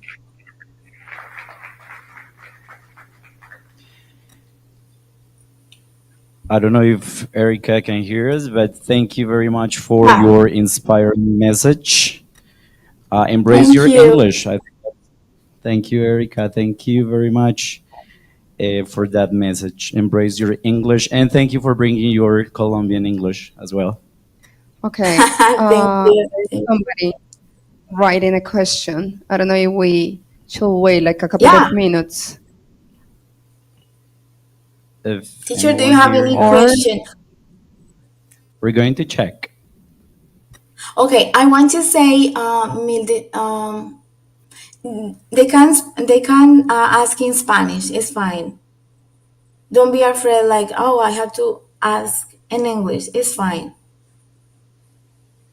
And you see, one thing that I want the teachers to understand is like there is this program. It's called Participate Learning, and I think it's a wonderful experience.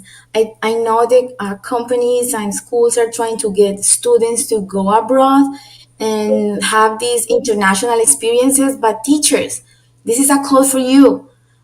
This is a call for us to go out, embrace other culture, and also come back to Colombia and make it bigger, make it better, open this door for children who, like, anyways, it's our future. Do you have questions? If you don't have questions, there's it's because okay. Everything was super clear. Yeah, it was super clear. But we do have a question, but just give us a minute, please.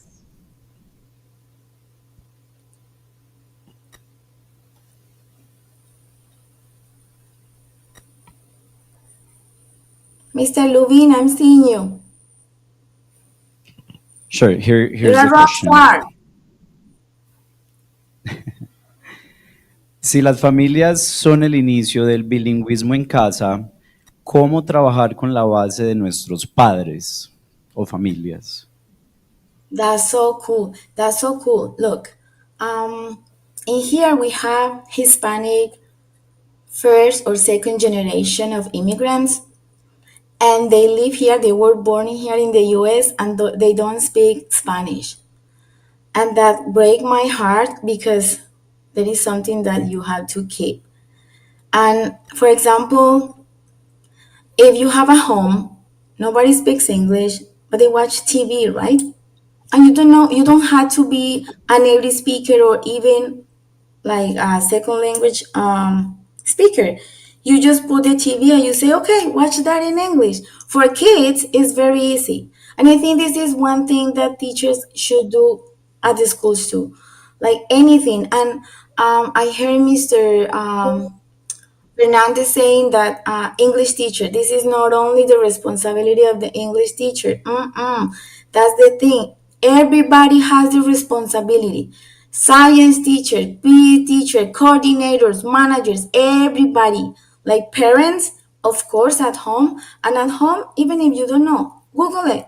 Google it and say, okay, I label the house, wall, water bottle, computer, everything in English. That's a help for the teachers because teachers can do it and for these underserved societies like we are the like teachers have the call, but at home you can do it and it's very easy and it's cheap. It's free if you want to, and you don't have to go to Colombo Americano to pay these courses. You can do it at home. And that is a support for the teacher. When the teacher works with family, this creates something bigger.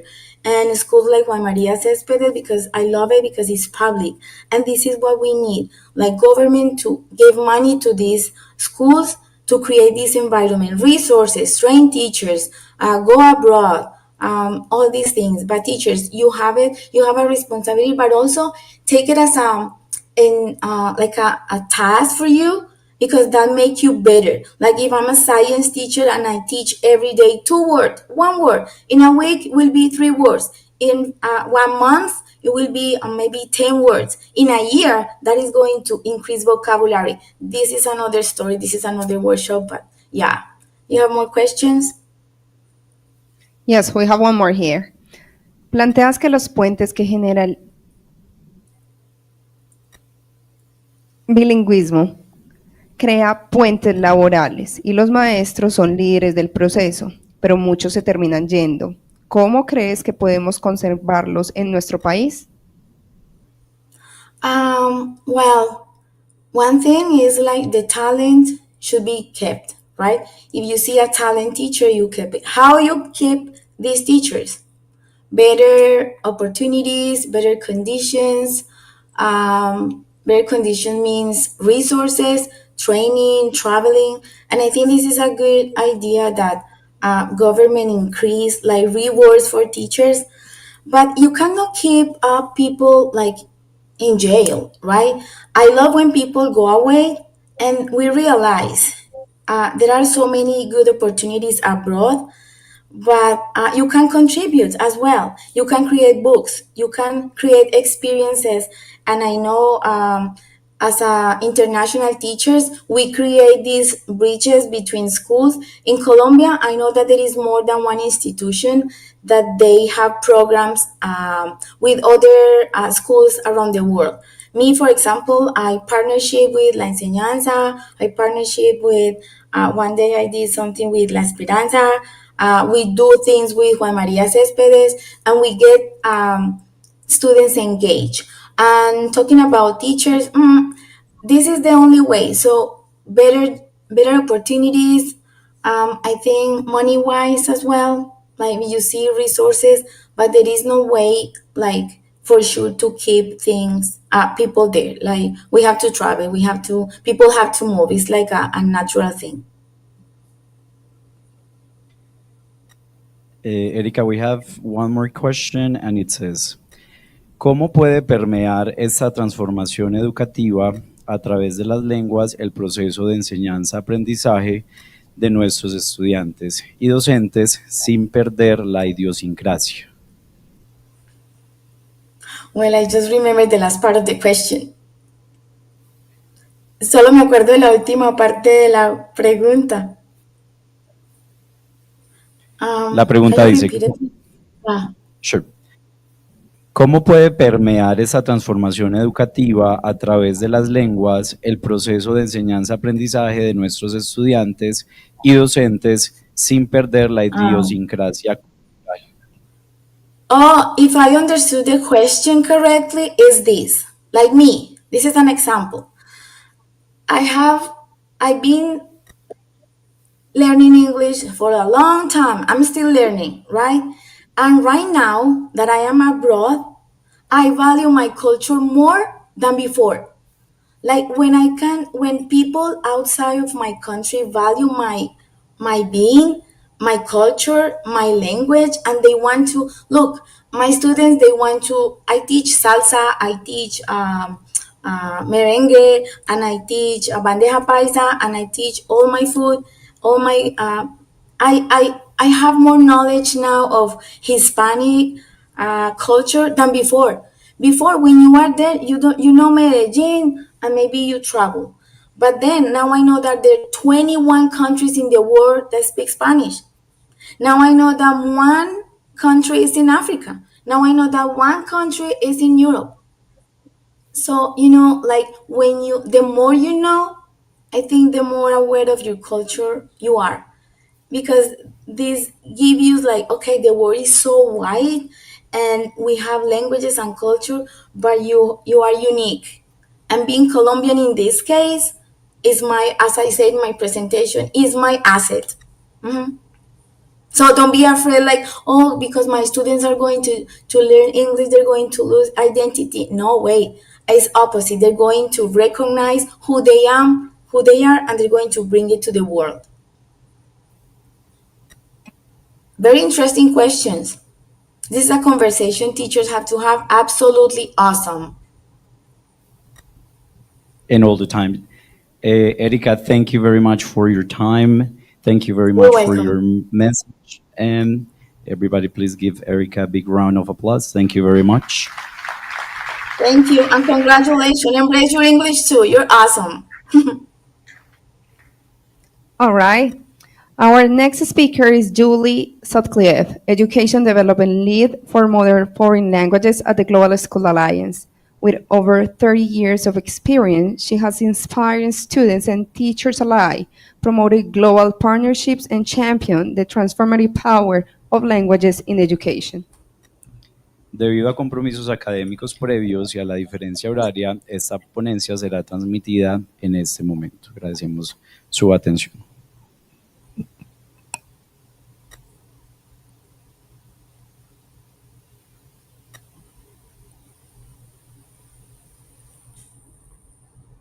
Good morning, everyone, from here in Liverpool in the UK. My name is Julie Sutcliffe, and I am the Education Development Lead with Global School Alliance. We work with schools in over 140 countries across the world to provide amazing, life-changing experiences for students through authentic engagement and support impactful partnerships. International links and overseas visits transform lives. They broaden perspectives, build character, and create global citizens. And before we begin, I'd like to show you this short video to demonstrate the impact that these partnerships can have on our young people.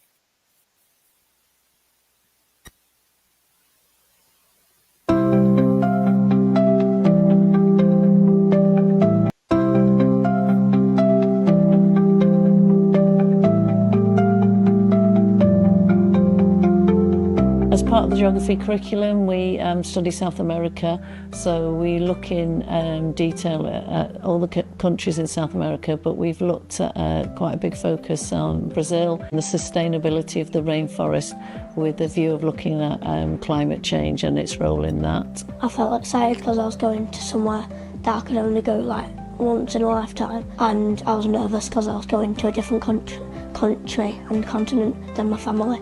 I was nervous and excited because I was travelling a long distance without my family. We were met by the school when we arrived in the airport. They welcomed us. They had a lot of members from the school there with chocolates and cards and things and flags for us at the airport. The building was like much bigger than ours because it's a school from 2 to 18 years old. I made a few friends. It was just like amazing to try and speak different languages to the other friends. I was really surprised by their English because they could speak English really well. We felt like way more like part of the person in Brazil. We felt we belonged there a little bit. Everyone is just so friendly, even walking through the streets when we were, walking to the school in the morning and eating in the same local restaurant. Everybody wanted to come over and speak to the children. They were fascinated at why children of such a young age would have been allowed to travel so far. I liked it all, like going to the school and just exploring the area, but I really did like forest we went to. It was really beautiful and the caves were like really amazing and it was just really nice. We got to teach them how to speak English a bit more and they got to teach us how to speak more Portuguese. When we try and learn it back in the UK, we don't know how to pronounce it. It's quite hard, but learning it from somebody who does know it, it's quite easier. Going to Brazil has made me want to travel more and learn new languages. I really want to study a lot more languages so I could speak them when I go to other countries. I think I've been inspired to learn another language in high school. The major thing I've noticed is obviously in my lessons, in particular PE lessons, the confidence. Those children that would normally step back and let others lead are now leading, which is brilliant to see. I took 2 children that were really quite quiet. I saw them come out of their shell. They were, talking to other children and fully engaged. And I've noticed the effect when they've come back. They're far more confident and vocal in the classroom. It made me confident because it made me speak to more people that I didn't know. We would have done things that other people haven't done because we're one of the only schools that have went to a different continent with their school. A lifetime experience. Life-changing, amazing, exciting, wonderful, fascinating. It is a once-in-a-lifetime trip and you can't afford to miss it. It's amazing just to have that chance and go and experience their culture and what they're for.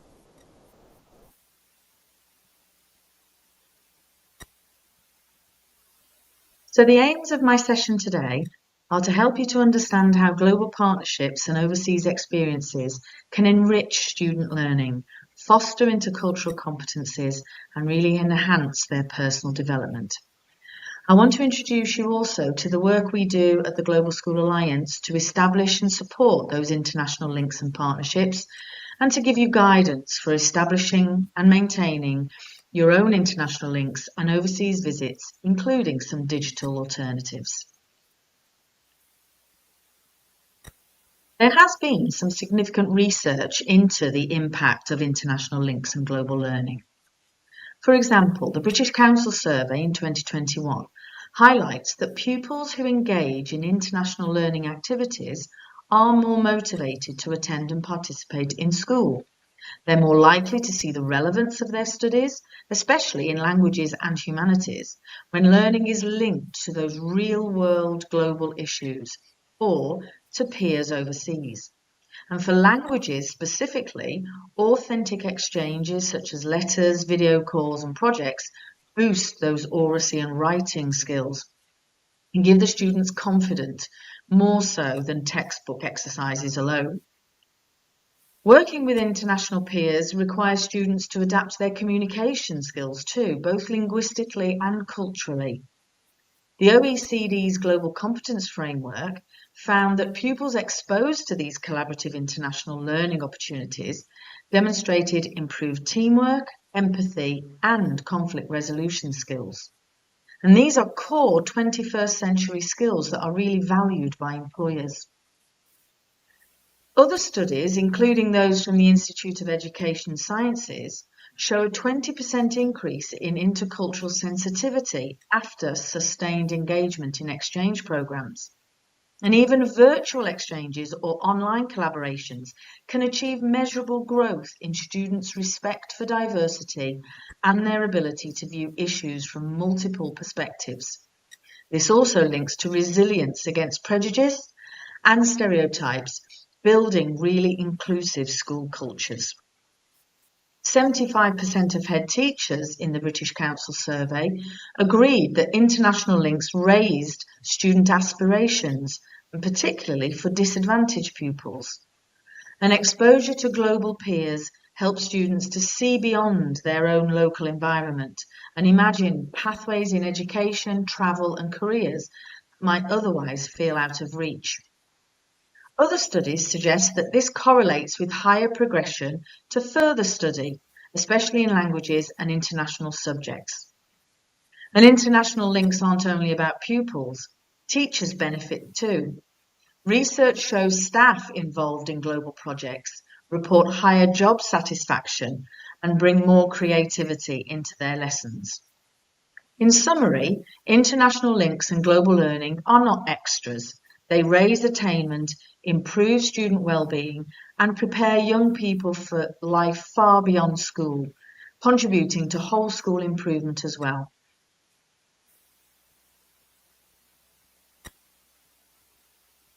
Why establish a partnership at all? One way to strengthen the international dimension across a school's curriculum is to establish an international partnership. School partnerships hold significant potential for supporting teachers and leaders to enhance pupil development and outcomes through developing a broad and balanced curriculum offering unique educational opportunities. Developing a partnership with a school abroad provides real-world opportunities for students to practice and apply new languages. Authentic communication with native speakers enhances fluency, motivation, and confidence, while also inspiring greater engagement and enrolment in language programs. However, you may consider partnering with a school in a different country in order to embed a global dimension across the whole school. Partnership brings an international perspective into daily teaching, connecting subjects like geography, history, science, and the arts to real global contexts. It supports the development of global competencies, intercultural understanding, respect for diversity, and awareness of global issues, helping students become responsible global citizens. Through exchanges, virtual collaborations, and joint projects, students experience new cultures firsthand. These immersive opportunities give real purpose to their learning, deepen their understanding, fostering that personal growth, and really building those essential skills such as adaptability, empathy, and collaboration. In an increasingly interconnected world, students need to develop these intercultural skills and competencies. Education should prepare learners to be global citizens of the future, and overseas experiences offer unparalleled personal and academic growth and give real purpose to learning.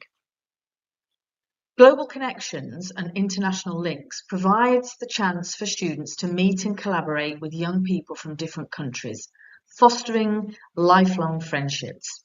Students engage with diverse cultures, broaden their perspective, and develop a deeper understanding of the world. These links and partnerships also equip students with cultural tolerance, global awareness, and the skills needed to thrive in an interconnected world. We also develop their key life skills through these partnerships. Working with a partner school can be very motivating for students, giving them a real audience for their work and enabling them to develop self-esteem and confidence through communication with peers. And it puts their lessons and world events into context. It encourages them to explore and understand global challenges, promoting critical thinking and social responsibility. And international partnerships enrich the curriculum by exposing students to diverse cultures and global issues. Many schools worry about fitting the demands of an international partnership into an already overcrowded curriculum. However, international work can add depth and value to the curriculum by embedding it in what we do every day. We must not forget either the benefits and inspirational professional development opportunities that a school partnership brings to the staff and the teachers as well. Opportunities for teachers and leaders to exchange expertise, learn new teaching methods, and enhance professional development through pedagogical exchanges all complement the international partnerships. It also leads to cultural and educational enrichment. Teachers experience diverse cultures and alternative educational models, broadening their professional and personal horizons. It strengthens their language proficiency, their communication skills, their cultural competence, and it really can help to deepen their subject knowledge. Teachers involved in international partnerships often experience professional growth through exposure to different educational practices. And research here from the UCL Institute of Education highlights that these partnerships can lead to improved teaching strategies and increased cultural competence among educators. So I'd like to ask you a question. If you could connect your students to anywhere in the world from tomorrow, where would it be? Where would you choose and why? So I'm here today representing the Global School Alliance. We are an amazing community of educators from over 140 countries across the world. That includes over 15,000 educators and teachers. And we support schools by matching them with their partner school or schools with similar values and missions. And we guide you with a really comprehensive program of support through launching your collaborative projects, your immersive trips, hosting opportunities, and so much more. I'd really like to invite you to become one of our GSA Globally Active Schools. GSA Globally Active School is one that places global education at the heart of its mission, combining academic excellence with the holistic development of every learner. These schools believe in creating opportunities that unleash learning, unlock potential, and build a culture where achievement and reflection drive continuous improvement. At their core is a dedication to global citizenship. Students are encouraged to explore the world, embrace diversity, and develop the skills, values, and confidence to thrive in an interconnected society. GSA Globally Active Schools are ambitious and outward-looking. They invest in international experiences, cultural exchanges, and personal development, ensuring that their students gain not only knowledge, but also empathy, teamwork, and leadership skills. In doing so, they prepare their young people not just for exams, but for life, empowering them to shape the future as responsible, innovative, and compassionate global citizens. To support our schools become globally active, we created our Active Framework, which defines the values and practices that shape what it means to be a globally active school. Each letter represents a principle that schools commit to. The first step is awareness. Schools and students begin by developing knowledge and understanding of global issues, cultural diversity, and shared challenges. This awareness is the foundation for empathy, respect, and curiosity about the wider world. Citizenship is about nurturing responsible, compassionate learners who see themselves as global citizens. Students are encouraged to take action, uphold values of respect, and make a positive contribution locally and globally. The third pillar, teamwork, ensures that learning is collaborative.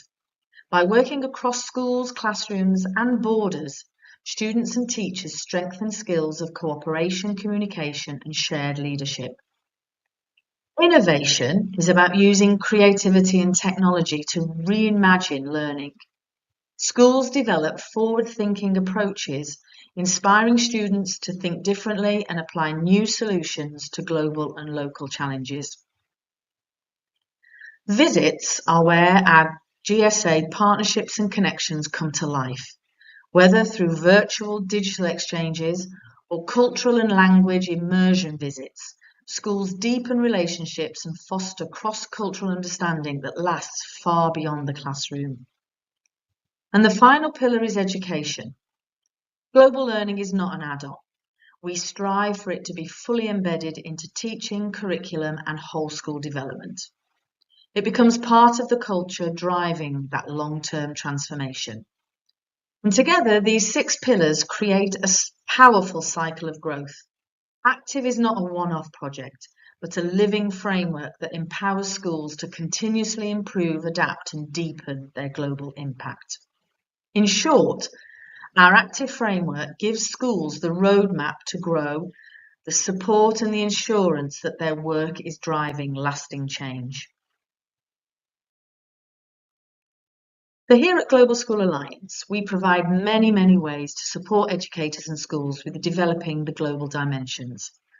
We have a free online community and various membership options that you can join, some digital, some sister school where that's a one-to-one, bespoke partnership, or you can take part in some CPD training. We have resources, recognition through our Global School Awards, online conferences and events, as well as challenges and competitions. And all of this is to support you with accessing and implementing the international links and global dimension within your school. We also run transformational travel packages, which includes really comprehensive support in planning the itineraries for your immersive visits to your partner schools where you have your international links. And we would love to work with you and everybody across the globe in really securing global dimension for your school. We really like to recognise and celebrate what schools are doing to develop their global dimensions and experiences that they are offering their students. And we want the world full of gold accredited schools with long-term partnerships. But you can apply right now. We would love you to join our community and to award you with a bronze award. If you are a school that demonstrates just a basic level of global awareness, including the promise and the pledge to embark more upon global citizenship, global collaborations, enrichment activities, and that desire to improve the provision of global education within your school, then please apply for your bronze award today. And then we can share with you the next steps and how to really embed that global citizenship within your school. And now I'd like to tell you a little bit about my story. At the age of 12, I participated in my first exchange visit to France whilst I was at secondary school. And I honestly don't think I spoke any French at all that week. I was really shy and introverted as a child. But that visit ignited a spark somewhere inside me that's been alight ever since. My love for languages has shaped my academic studies my career pathway, my relationships, and it will continue to shape my future. Languages, travel, a love of different cultures, this has all opened up doors for me to travel, to meet new people, to experience new cultures, to seek adventure, and to a career of over 30 years as a teacher of languages. Every single one of us here today are here because we believe that opening the hearts and minds of our young people through a love of language, culture, travel is essential in shaping the future citizens of the globe. And I would hazard a guess that every single one of you here today was yourself inspired by a trip or a visit when you were younger that's now deeply embedded in your memory. It often takes years for us to measure the impact of the opportunities we provide for the students we work with.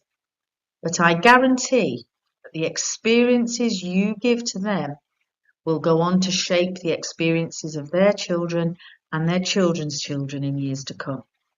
Let us not underestimate this potential, these opportunities, and the windows onto the world that the joy of learning about languages and cultures of different people in different countries has to offer. It's like giving our students a superpower.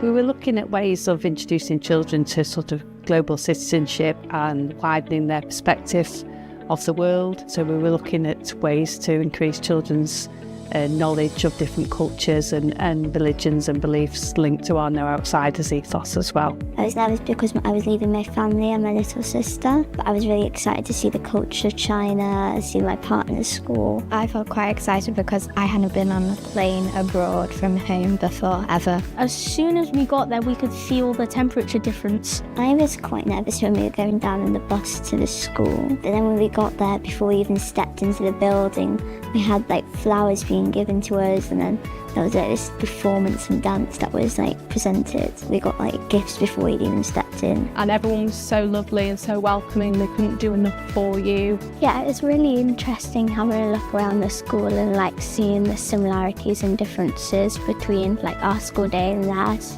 I mean, the school was huge. Yeah, I think it was a lot bigger than this one. It had like the playground, I'm pretty sure it had 2 playgrounds actually, with like a giant sports bit. It had like a giant track and everything. On the first day we did a lot of sightseeing. We went around markets and we went to this big cathedral which was like really beautiful, and we also went to the beach on the last day, and that was really good, and the water was really clear and it was really hot and sunny, and I like that too. It was really nice to know a bit about the Spanish culture and like learn about like the foods they eat and how they dress, like traditional outfits and things like that. I think my favourite part was definitely seeing the kids and making new friends. I met lots of friends when I went to the partner school. My buddy helped me a lot and showed me around the school, and she also taught me a bit of Mandarin. It has made me want to learn more languages because then you can understand like the names of places or other places like that. I think I felt more confident in the Spanish lessons because we do Spanish lessons at school, and I think that kind of helped because I had been to Spain, so I could understand like how you pronounce everything from like just the students talking to each other. I wanted to learn from them actually. I read a Chinese poem out to my class, and ever since I got back, I'm still learning Mandarin now. I think it's really interesting to like go around the world and like compare cultures and traditions and like celebrations on how they do it and then we do it. I think it's important to understand different places of the world because you might have family or friends or somebody you know that's from a different part of the world, and you can connect with more people if you know where they live and where they come from. Continuously going to school in the same area with the same people, so they don't often go and make new friends. So just the growth in confidence more than anything, I think, was the biggest thing, and actually their enthusiasm from being out of their normal environment was a really nice thing to see. I felt a lot more confident because I mean it's like the first time I'd been to like a completely different place for that amount of time without my parents. It made me more, like, I guess a bit less scared to do, like, anything really. I would just tell him like it's amazing like opportunity and experience. So you might feel a bit nervous or scared, but when you get there, just like really take it all in and like enjoy yourself. Yeah, I feel like a new person because I've been on this whole opportunity and then it had kind of changed my life.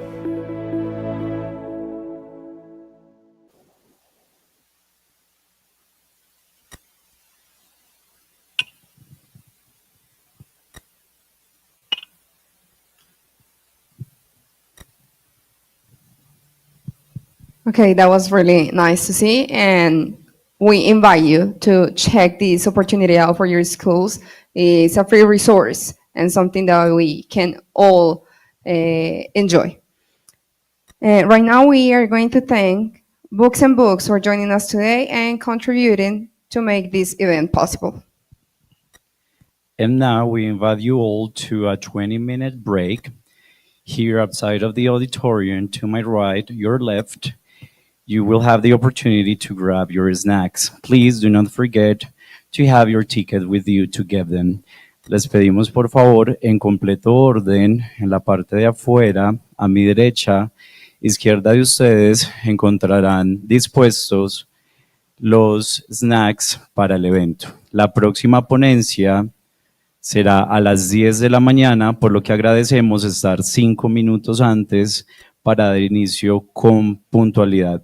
No olviden, por favor, su tiquete o su ficho para reclamar el refrigerio. Muchas gracias. Hello, my name is Isabela. I am from 92, and this is Céspedes News.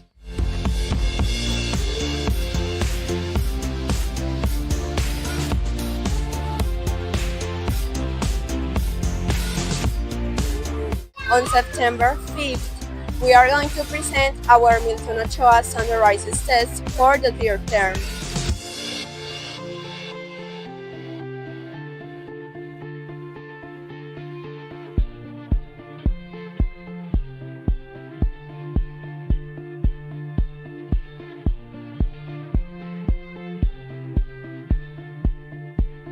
These assessments are part of the school continuous commitment to improve educational quality.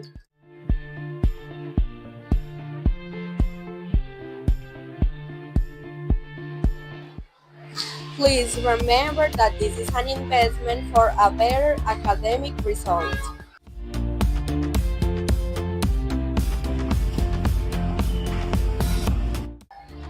Thank you for your attention, and this is Céspedes News.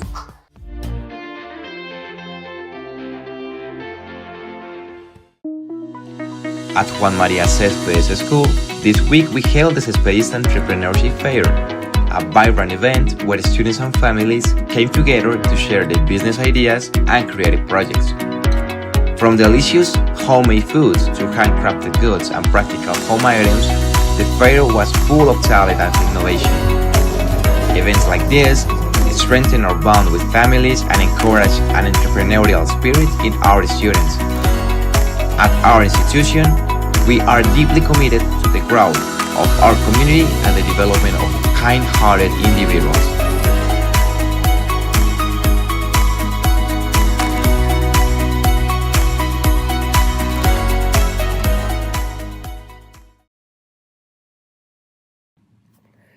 Hola, mi nombre es Sebastián Schmidt Arango. Soy americano y soy igualmente colombiano. Desde pequeño, crecí con un pie en cada cultura. Entonces, para mí, la idea de comprender y vivir en diferentes culturas siempre ha sido una gran parte de lo que soy. Mi esperanza es que a través de este programa, los estudiantes de la Juan María Céspedes y los estudiantes de St. Louis University High School puedan aprender la verdad que aprecio. En cuanto más conozcamos otras culturas, mejores seremos por ello.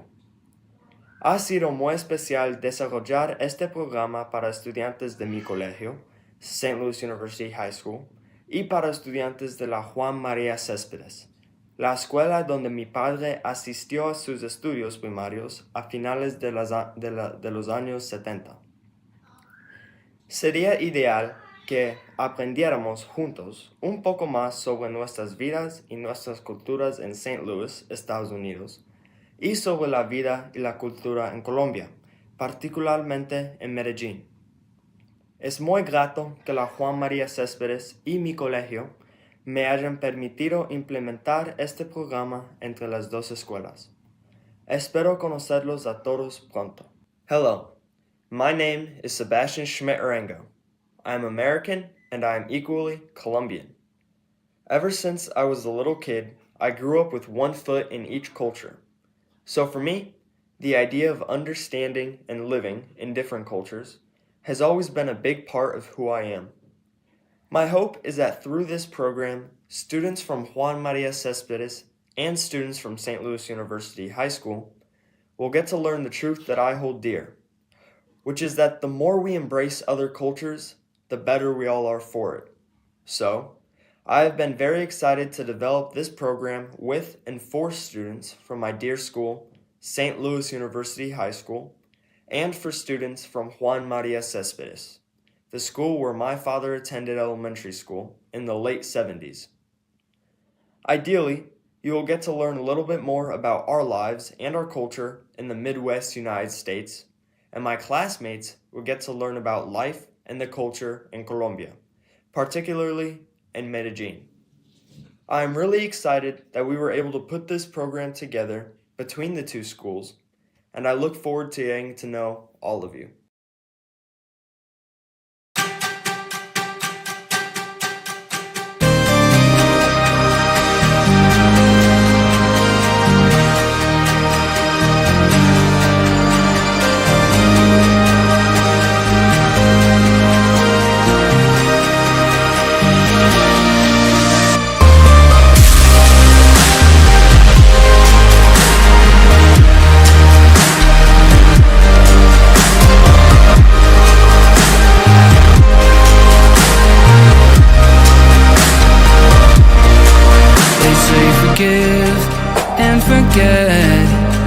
But I don't think I can do that yet.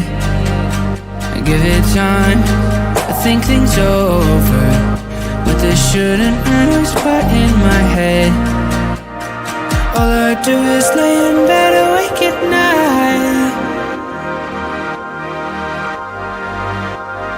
dreaming of the things that I could say. It's too late.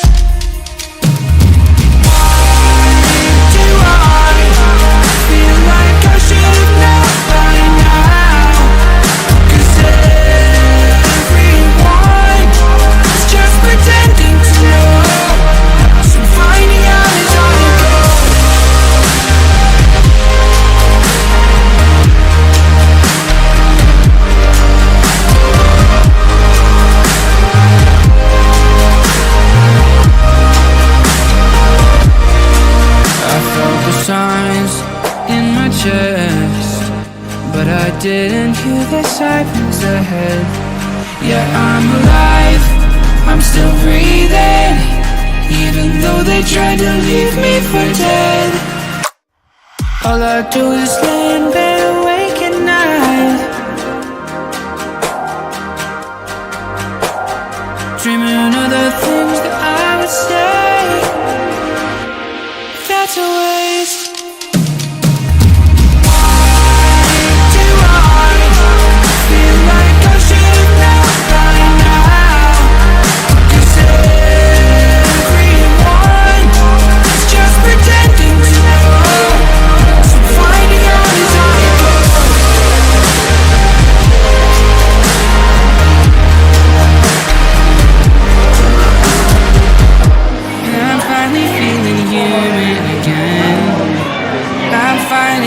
Heroes let you down.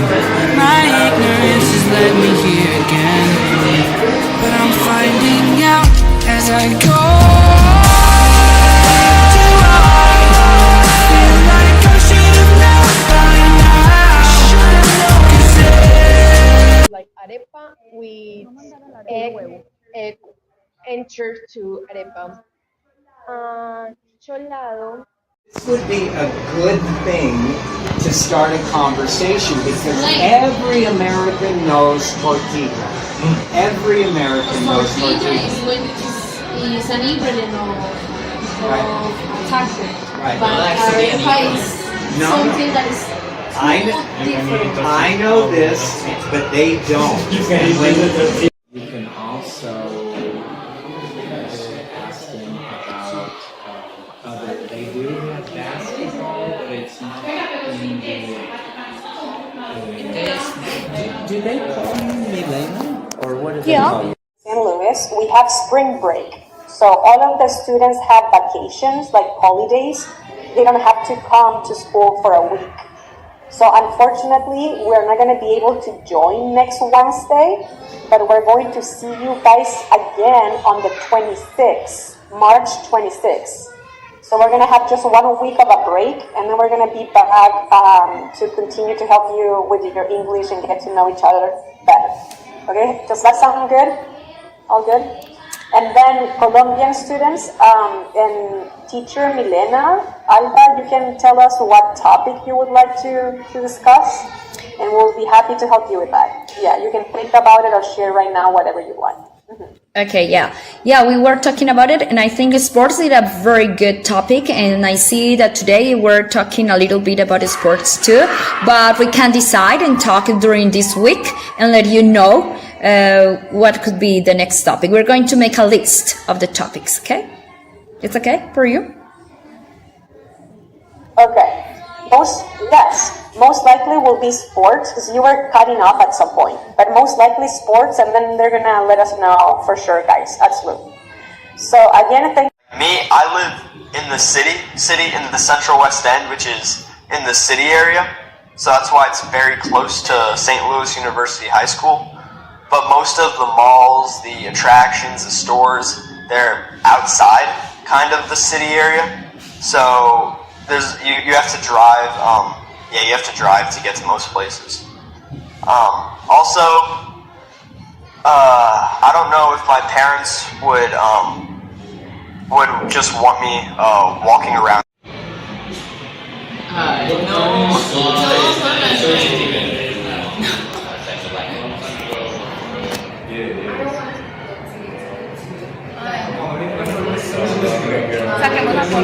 What is a game that you like? For mine is the 4.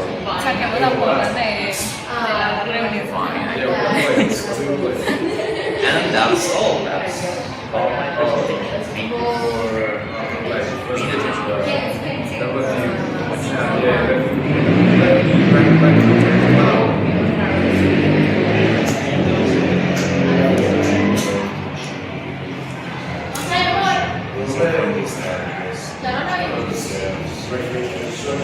Thank you for paying Kansas City. In my free time, I like read books, play games sometimes. I really like to watch anime and K-dramas. Or I am studying with my family. My family is good family. My family, we are friends. Or I'm studying with my friends. Because I am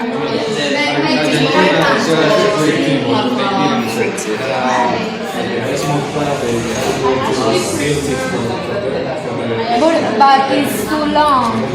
I don't have time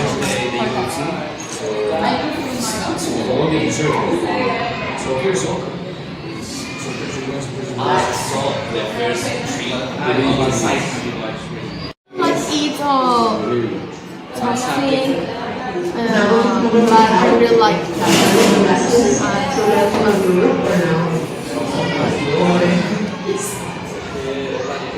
The information just makes you prepare if you want to look at a picture online to explain something better, you can do that. Same with the students pencil. So I'm going to open makeup rooms. We're going to have 5 makeup rooms.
don't think I can do that yet.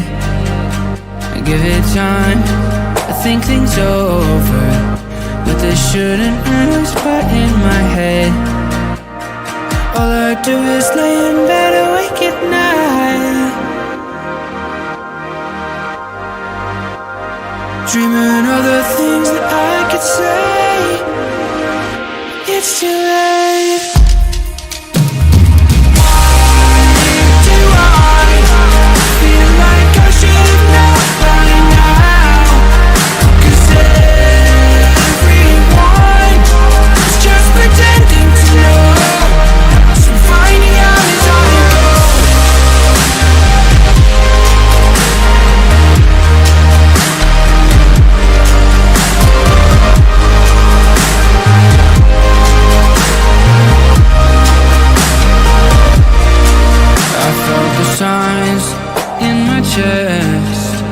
But I didn't hear the sirens ahead.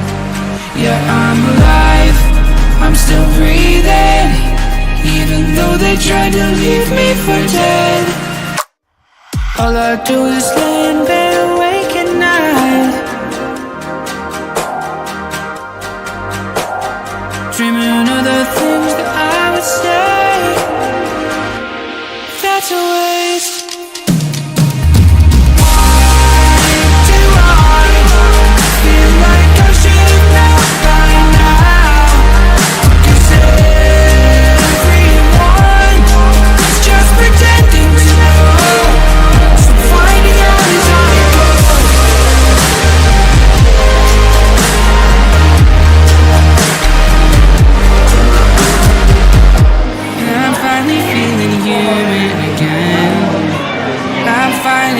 Heroes let you down. My ignorance has led me here again, but I'm finding out as I go. Do I feel like I should have known by now? 'Cause like arepa with egg entered to arepa. Cholado. This would be a good thing to start a conversation because every American knows tortilla. Every American knows tortilla. Is an ingredient of taco. Right. But arepa is something that is different. I know this, but they don't. You can also ask them about other. They do have baskets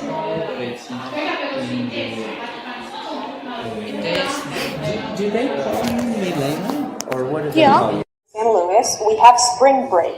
So all of the students have vacations, like holidays. They don't have to come to school for a week. So unfortunately, we're not going to be able to join next Wednesday, but we're going to see you guys again on the 26th, March 26th. So we're going to have just 1 week of a break, and then we're going to be back to continue to help you with your English and get to know each other better. Okay, does that sound good? All good? And then Colombian students, and teacher Milena, Alba, you can tell us what topic you would like to discuss, and we'll be happy to help you with that. Yeah, you can think about it or share right now whatever you want. Okay, yeah, we were talking about it, and I think sports is a very good topic, and I see that today we're talking a little bit about sports too, but we can decide and talk during this week and let you know what could be the next topic. We're going to make a list of the topics, okay? It's okay for you? Okay. Most likely will be sports, because you were cutting off at some point. But most likely sports, and then they're gonna let us know for sure, guys. Absolutely. So again, thank Me, I live in the city in the Central West End, which is in the city area.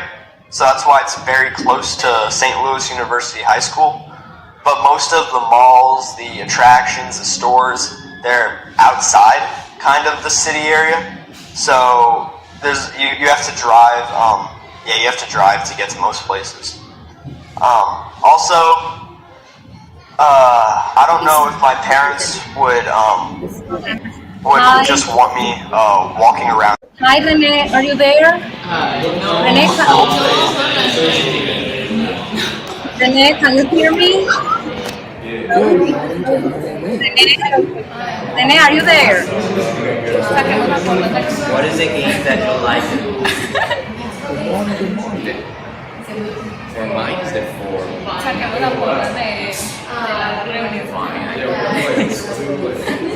And that's all. That's all my thank you for being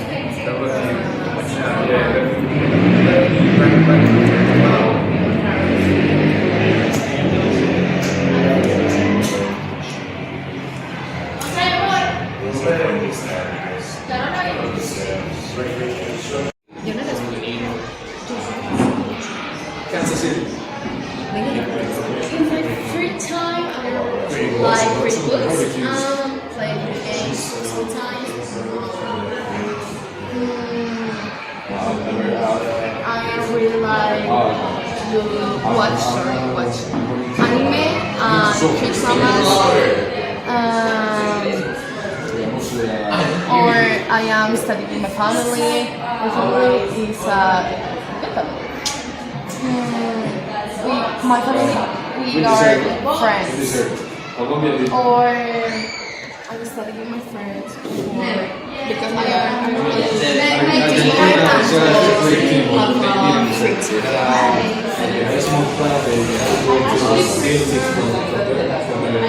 but it's too long. I don't have time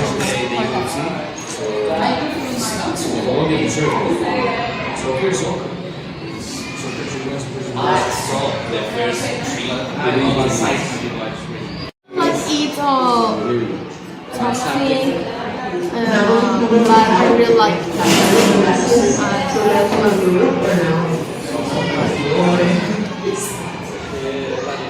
The information just by speak here, but if you want to look up a picture online to explain something better, you can do that. Same window, and students can swim.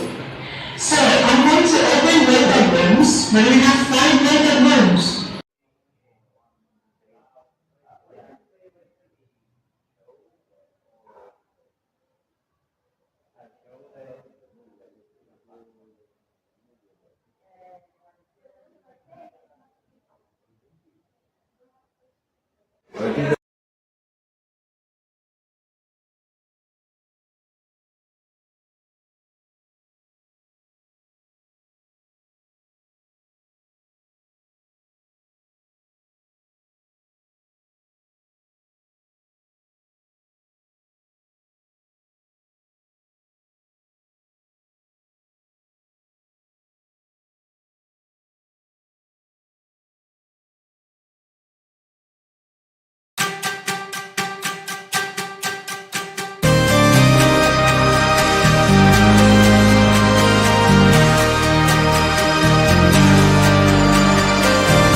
give it time, I think things over. But there shouldn't always put in my head. All I do is lay in bed awake at night, dreaming of the things that I could say.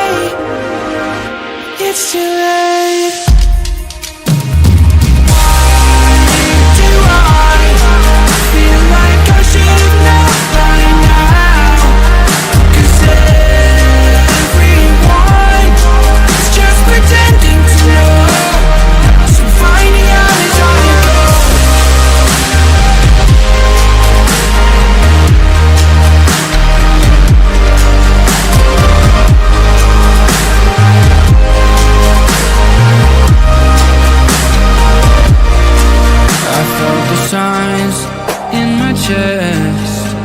But I didn't hear the sirens ahead. Yeah, I'm alive, I'm still breathing, even though they tried to leave me for dead. All I do is lay in bed awake at night, dreaming of the things that I would say. That's a waste.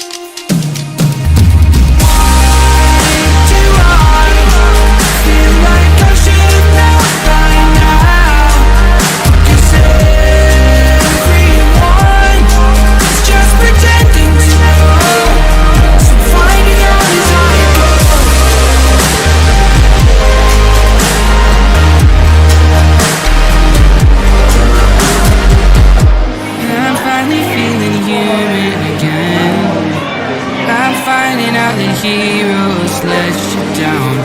My ignorance has led me here again, but I'm finding out as I go. Feel like I should have known by now. Like arepa with egg entered to arepa. Cholado. This would be a good thing to start a conversation because every American knows tortilla. Every American knows tortilla. Is an ingredient of taco. Right. But arepa is something that is different. I know this, but they don't. And when you can also ask them about they do have basketball, but it's not in the. Do they call you Milena, or what do they call you? St. Louis, we have spring break. So all of the students have vacations, like holidays. They don't have to come to school for a week. So unfortunately, we're not going to be able to join next Wednesday, but we're going to see you guys again on the 26th, March 26th. So we're going to have just 1 week of a break, and then we're going to be back to continue to help you with your English and get to know each other better. Okay, does that sound good? All good? And then Colombian students and teacher Milena, Alba, you can tell us what topic you would like to discuss, and we'll be happy to help you with that. Yeah, you can think about it or share right now whatever you want. Okay, yeah, we were talking about it, and I think sports is a very good topic, and I see that today we're talking a little bit about sports too, but we can decide and talk during this week and let you know what could be the next topic. We're going to make a list.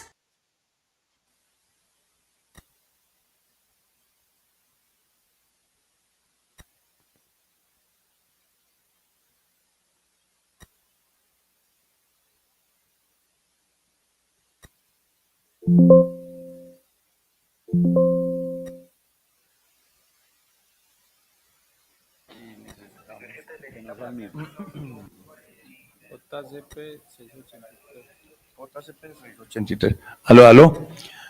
Buenos días.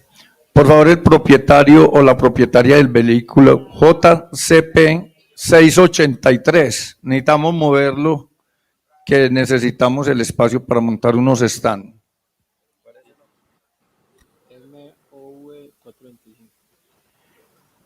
MOV 425. Por favor, necesitamos moverlos.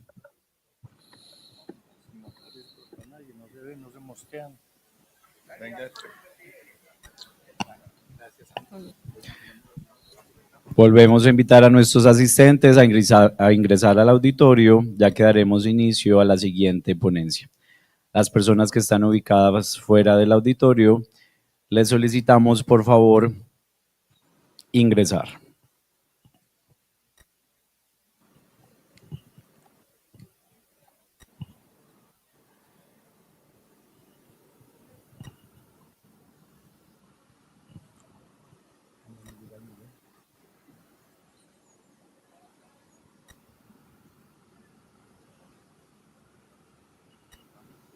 Ya, por 2 minuticos mientras va a llegar la gente. No, no, pero sí, 2 minuticos mientras no alcanza.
Good morning, Mr. Dory. We'll ask you for a couple of minutes while everybody is back in the auditorium.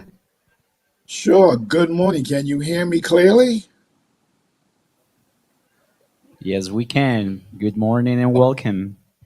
Good morning. Thank Good you for day. being part. Good day for you too. In a couple thank of you for minutes, that. we will start. Sure. I thank you for the opportunity.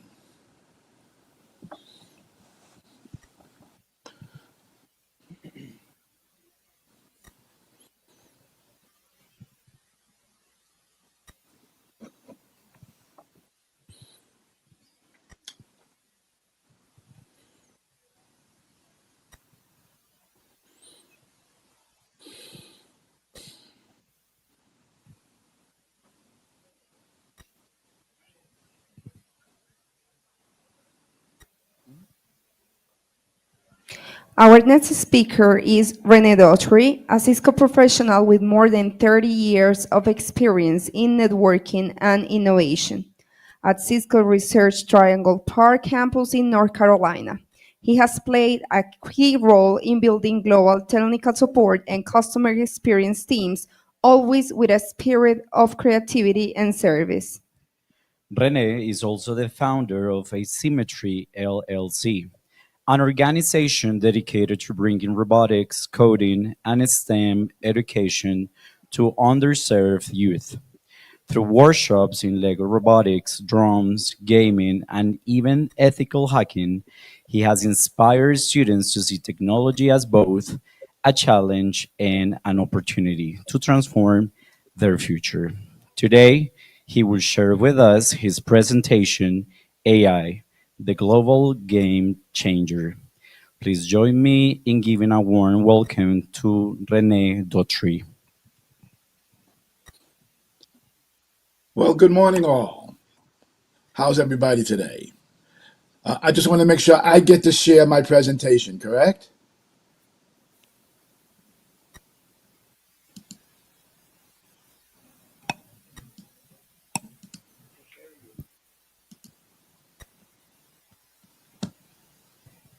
Uh, Rene, do you have access to share? Yes, you can. Right now we can see it. Yes. All right, hold on a second. I just want to make sure I've got the right information up. Can you see my presentation? So far we can't. Okay, hold on. I'm going to try it again. Just bear with me. I love technical challenges.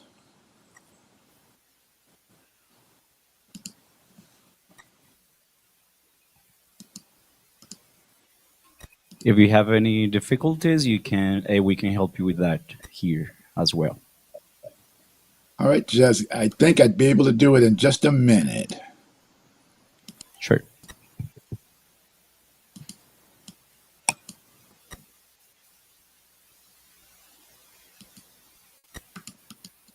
Yeah, can you give me sharing again, please?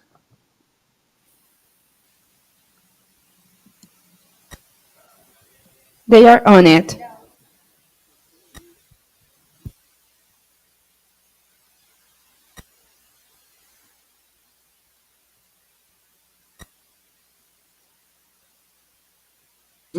I have now called myself Coach Rene Daughtry. I work with students from elementary school, middle school, high school, all the way through adults reinventing themselves. I tell all students and everyone, I'm here to coach you to be the best that you could be in your mind and spirit. And I'm working with students and teachers. I'd like you to kind of emphasize and work with students on identifying what is their superpower. When they ask me, Coach, what is your superpower? I go, I embrace change and disruption because in change and disruption is opportunity. And by identifying our superpower, students can then understand who they are, what are their best skills, and even and start to uh, explain who they are, embrace who they are,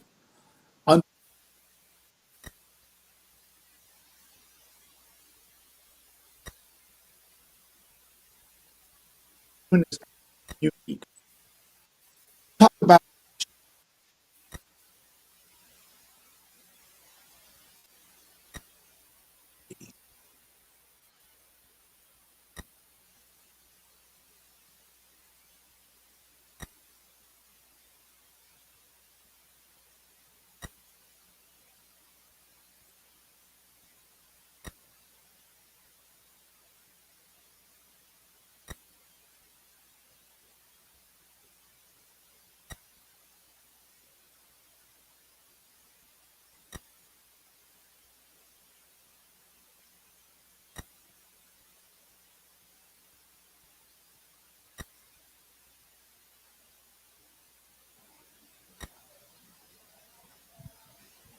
We will try to solve the technical issues in a moment.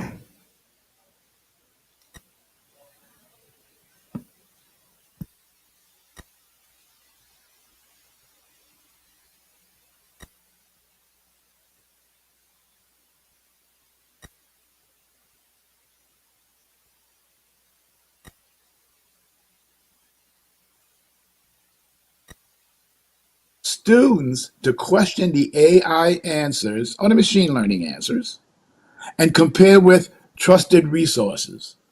So that way they'll Rene, get can you used to. hear us? Yes, I can. It's Can you because hear we me? lost you for a couple of minutes. So I think if you could go back a little bit in your speech. Sure, sure. Would you want to go? I can go back to the superpowers and why superpowers are so important to Yes, identify. that was the part where we lost you when you were started That's talking about the superpowers. that's okay.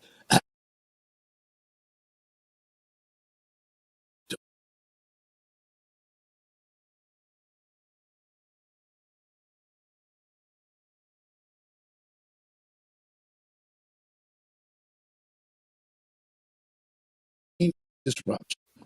Because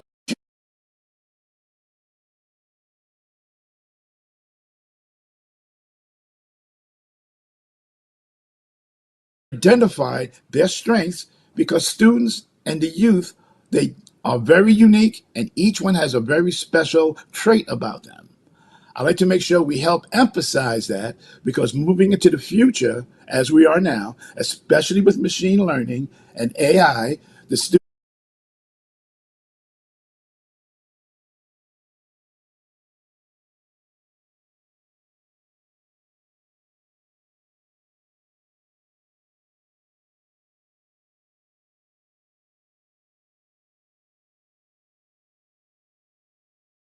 can be prepared for the world. I like to say, have that elevator speech prepped so they can go out to the world and identify who they are and what makes them so special and what makes them so unique.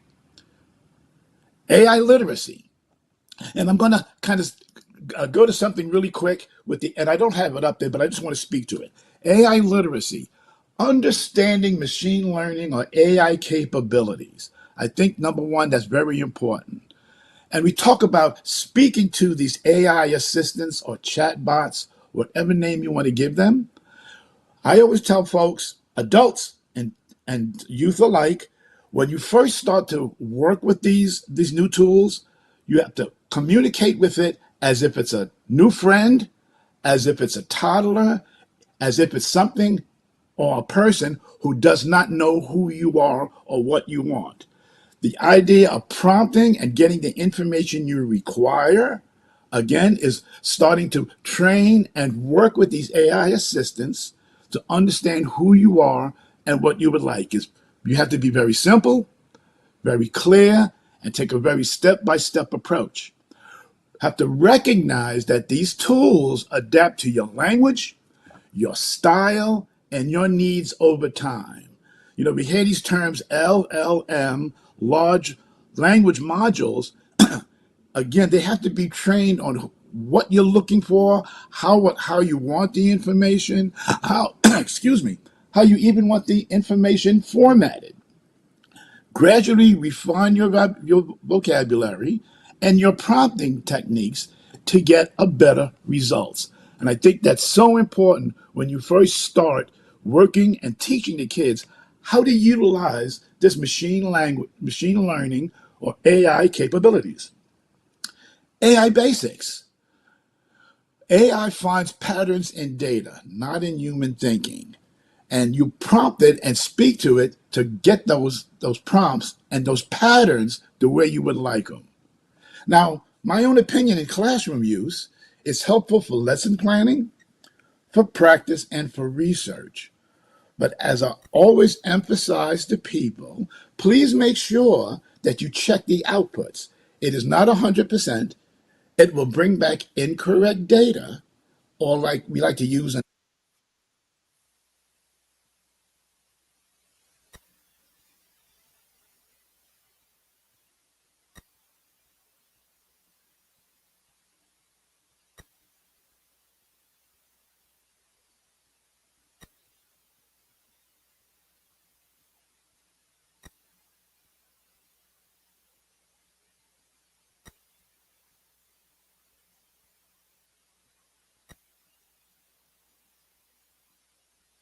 information that we're getting.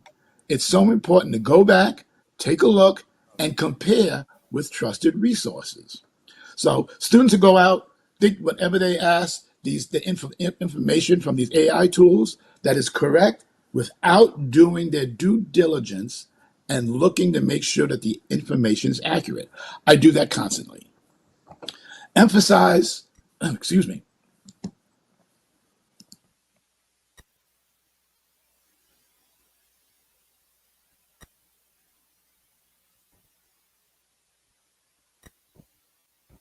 and responsible youth. Personal information is not to be put out on these tools. The same thing like any financial information. I tell students be careful with their name, their locations, because this is public and it's going to go out to the public databases. So be very, very careful when using these tools not to put personal information out. And adaptability, stay updated and help students adjust to these new tools. Next slide, please. AI literacy. AI literacy is not just a technical skill, but a virtual understanding for the future. Competency. It's not a technical skill, it's not about coding, but how it's used, what's the best way to use it. It prepares students to engage with AI responsibly, and effectively, ensuring that they can thrive in an increasing automated world. As we know, things are changing and things are moving at a very fast pace.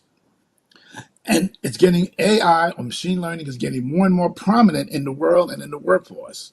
And everyone is talking about the best way to use it and utilize it in business. So again, we're talking to students to get them understanding these tools, how to embrace it through this shift. And it's important for educators, policymakers, and communities to collaborate in fostering AI literacy across all levels of education.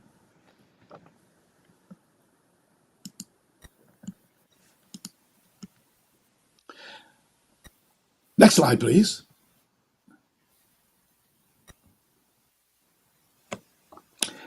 AI fluency, so important. The ability to confidently understand, question, and lead strategically around artificial intelligence.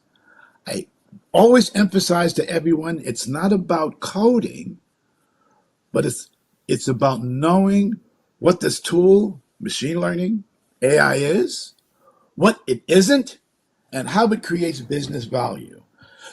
As I'm working with even businesses out, and I ask them, how are you going to implement AI in your organization?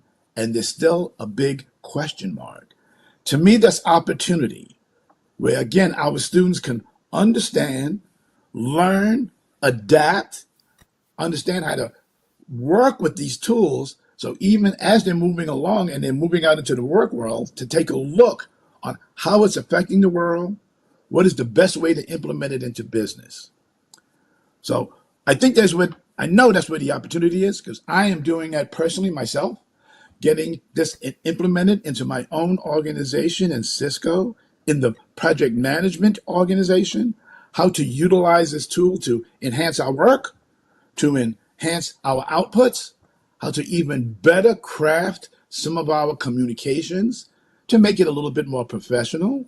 And it would be the same way with students, how to look at these tools, and even though they've written and they've done their school lessons, how can now these tools help better their communications, and how to better look at what they've done and maybe even polish it up. So I think it's important, and I know it's important, to embrace these tools, to be able to use them in every day.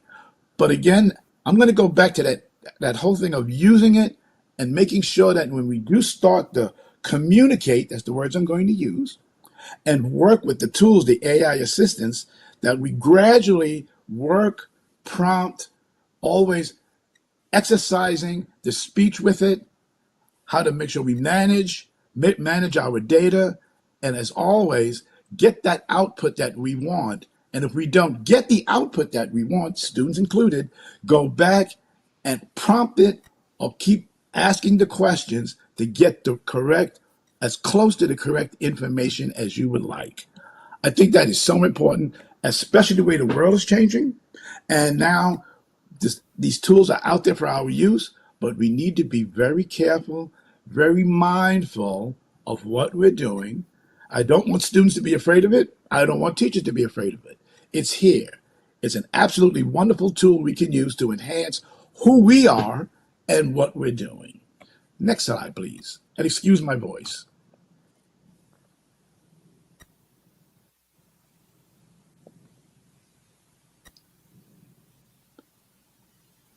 Well, my next slide, and I'll ask this question: why are we here? Why are teachers here? Why are we doing what we do with our students? I commend all of you because you take our students and have a greater time with them during their day to form their lives. People ask me, why, Coach Daughtry, why are you so focused on the youth of today? And I say it's very simple. They are about 25, maybe 30% of the global population. But they're 100% of our future. We, as individuals, teachers, instructors, influencers, we're preparing our next set of leaders, and we're preparing our future to be ready to embrace this world and do what they can and be successful.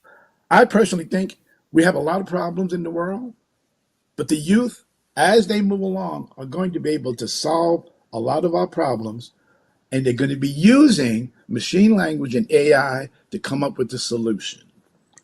I also emphasize with students, and when I address them, I make sure that they understand they are not the leaders of tomorrow.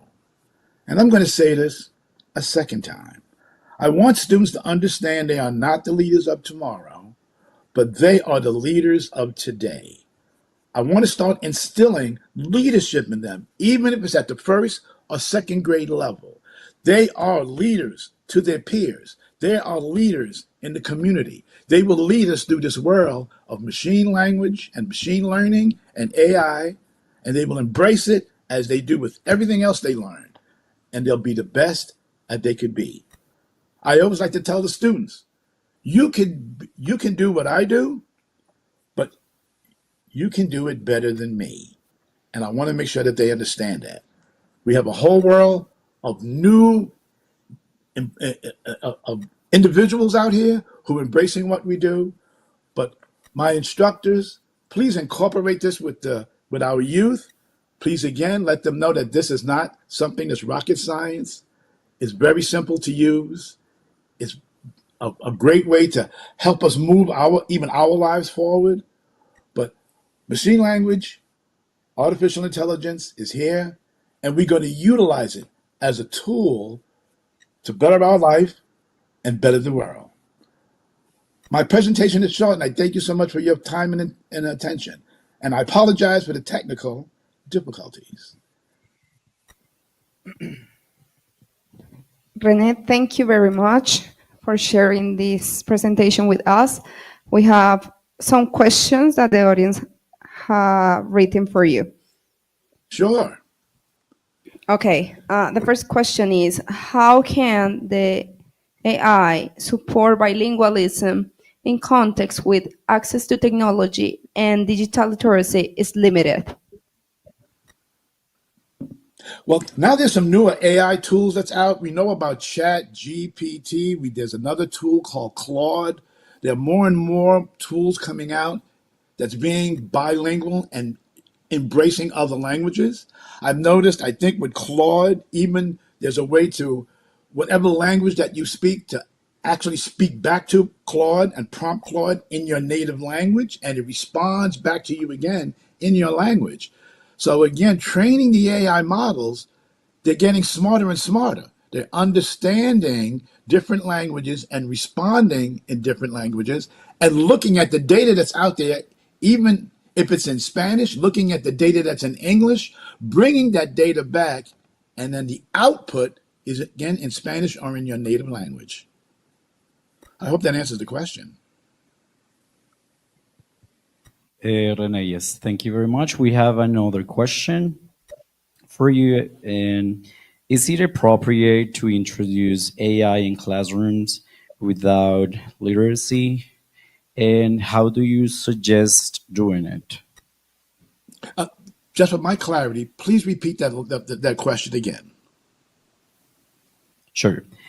Is it appropriate to introduce AI in classrooms without the proper literacy, and how do you suggest doing it? I want to just be very careful when we do introduce a class to it, because we have to monitor what especially the younger youth, what they're doing and what they're asking. So I'm going to go back and say, let's be very careful. We can introduce at a very simple level. Even if you use a public chat, something like Chat GPT, I would specify, and as a class and as an exercise, to have maybe all of the students do the same thing. So this way, as instructors, we can kind of monitor what they're doing. Because please remember, that's out in public, and we want to be very careful.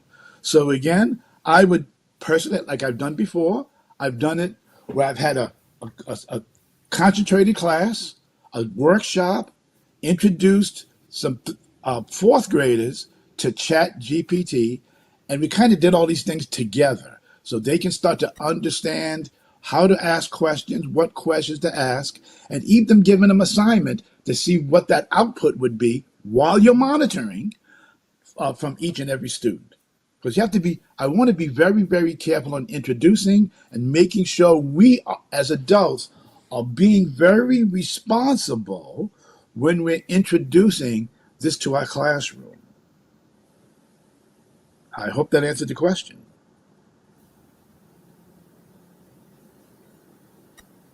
Right, we have one more. Do you know that what is the percentage of people around the world that has taken over the language of machines? How many of them have taken advantage of the AI to learn and to make things like valuable things? How to help teacher, instructor to take advantage of this language and help new generations? I'm going to be honest, I don't have the percentage, but I know in the circles that I'm working with that teachers, and I've been working with many, many teachers here in the North Carolina area, and I've heard from outside of North Carolina as well, the teachers have embraced machine learning and AI. They seem to be getting very positive results by making sure it's consistent and there's something, again, that's common that they are communicating and working with the students with.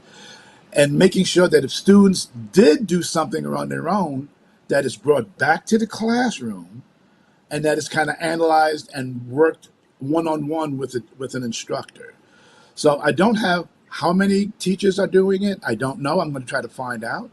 But I know in different circles, even in different languages, that the teachers that are using it are starting to find success because I think the teachers have embraced it and understand the capabilities of what these tools can do.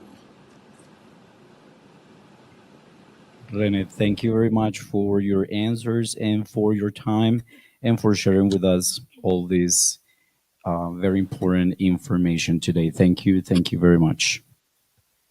Well, thank you for the opportunity. And again, please excuse my voice. It's been breaking up the past couple of days. Thank you. That's okay. Thank you. Thank you. Bueno, en este momento queremos agradecer a Libros y Libros por su participación en nuestro evento.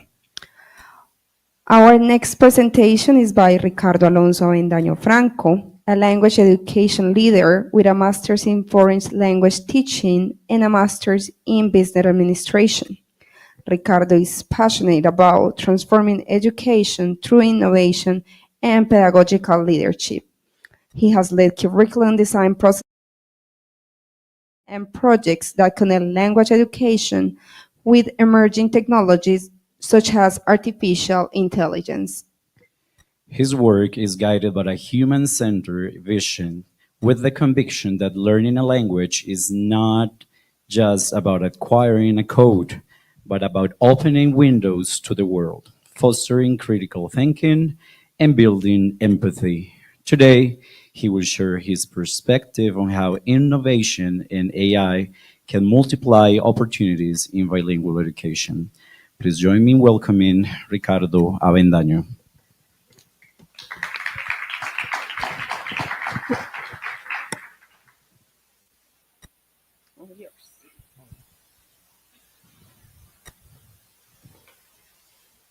But before we start, we're gonna do something. I'd like to help me playing the videos, please.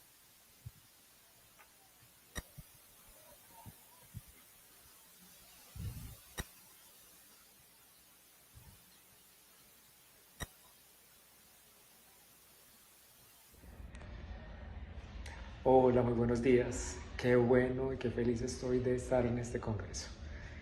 Y como esta inteligencia artificial, ¿qué tal si les contara que lo que están escuchando ustedes hoy quizá no es real? O sí es real, pero está hecho con inteligencia artificial. Ya les explico.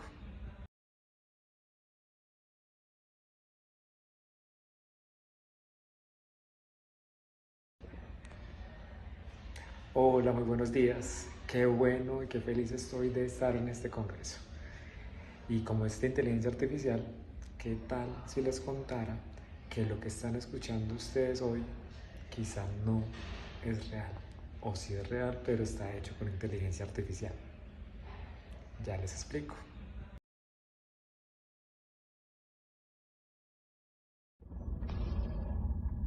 Hello, very good morning. How wonderful and how happy I am to be at this conference. And since this is about artificial intelligence, what if I told you that what you're hearing today might not be real? Or maybe it is real, but it's made with artificial intelligence. I'll explain in a moment. Hola, muy buenos días. Qué bueno y qué feliz estoy de estar en este congreso. Y como esta inteligencia artificial, ¿qué tal si les contara que lo que están escuchando ustedes hoy quizá no es real? O sí es real, pero está hecho con inteligencia artificial. Ya les explico.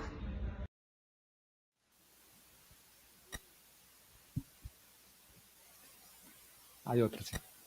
Búsquenlo y ahorita me lo presentan, ¿listo? Está ahí, no hay problema. Listo, ¿cómo comenzar una charla? Y voy a tomarme el atrevimiento de hacer un code switching, ¿cierto? Yo entiendo, aquí todos son bilingües, muchos hablan inglés, otros idiomas. Pero voy a tomarme el atrevimiento de comenzar en español y luego hacer algunas activaciones en inglés, ¿cierto? Lo que vieron allí, y por eso es súper importante el tercer video, es contándoles un poco de lo que encuentran hoy en día. Grabé el video en español. Esta inteligencia artificial no solamente lo tradujo a inglés, pudieron darse cuenta con un lip sync demasiado bueno. Hay un tercer video en el que hablo italiano. No sé si a ustedes les pasa, yo actualmente lo único que sé decir en italiano es tutti frutti, pizza y tiramisú, ¿cierto? Entonces, eso es parte de una realidad en la que vivimos. Piensen ustedes cuántas veces le piden a un estudiante que graben un video y ellos se los va a enviar así. No sé en sus procesos de selección si también tienen para seleccionar a ese personal docente y llega un video como este. Yo soy experto en utilizar inteligencias artificiales sin pagar. Ahorita les voy a dar varios tips. Y les llega esta solicitud o esta aplicación, les llega sin la marca de agua porque esa persona sí pagó. ¿Qué tan fácil va a ser detectarlos para ustedes? Entonces, inteligencia artificial, como dice el título de la presentación, avancemos allí en la diapositiva, literal, ya llegó. Ya la estamos viviendo y muchas veces no nos preguntamos si siquiera lo que estamos viendo es real or fake, ¿cierto? Yo hoy tengo lo que yo llamo el reto 333. Contarles en 30 minutos lo que un grupo de 300 docentes que lideramos en idiomas EAFIT y que impactamos este año aproximadamente a 30.000 personas en los diferentes modelos de negocios, hemos venido aprendiendo esos insights y esas herramientas que, como les voy a decir, también tengo. A mí me encanta el número 3 y como eso, hoy tengo 3 objetivos. Uno, dejarles un mensaje y es: it is not about prompts, it is not about tools, it is about humans. No es acerca de prompts o instrucciones como quieren vender a veces, no es siquiera acerca de la herramienta. Esto es acerca de las personas, de los humanos. Aquí voy a agradecer antes de comenzar. Lo que les voy a compartir hace parte de un trabajo de networking, tanto institucional como por fuera, que hay varias personas de la Universidad de La Salle, Ginny Cárdenas, de la Universidad de los Andes, las doctoras Tejada y Ramírez, y grupo de profesores de la institución que trabajamos en esto. Entonces, primer objetivo, dejarles el mensaje de que esto no es acerca de prompts, herramientas, sino que es acerca de personas. Segundo objetivo, ustedes cuando vienen a un taller, ¿qué esperan? ¿Saben qué les traje? Regalos. Así como un meme famoso, ¿les traigo la paz? No, les traigo regalos. Objetivo 1, dejar un mensaje. Objetivo 2, les voy a dar unos regalos. Y objetivo 3, que al final de esta presentación hagamos networking. Básicamente, esa es la idea de este objetivo. Por allá, Julián, gustazo saludarte. Veo por aquí diferentes profes y conocidos de este medio, obviamente. Vamos a avanzar en la presentación y ustedes saben esta frase, once upon a time, o había una vez, una época en la que nos enseñaban mecanografía. No sé si les ha pasado. Había una vez, una época en la que los estudiantes no tenían celulares. Nosotros no teníamos celulares. Había una vez, una época en la que no existía la inteligencia artificial. ¿De qué más habían una vez? ¿Se acuerdan por ahí alguien que lo menciona? Había una vez, no había redes sociales, no habían videojuegos. Había una vez en que las personas tenían pareja real. Cosas como esas suceden, ¿cierto? Había una vez. Entonces, para hablar de eso, había muchas veces anteriores, pero estamos en un momento en el que la inteligencia artificial ya llegó y está viviendo. Y ese es el contexto que estamos viviendo. Si tienen un pasador de diapositiva, me encantaría. Si no, avanzamos.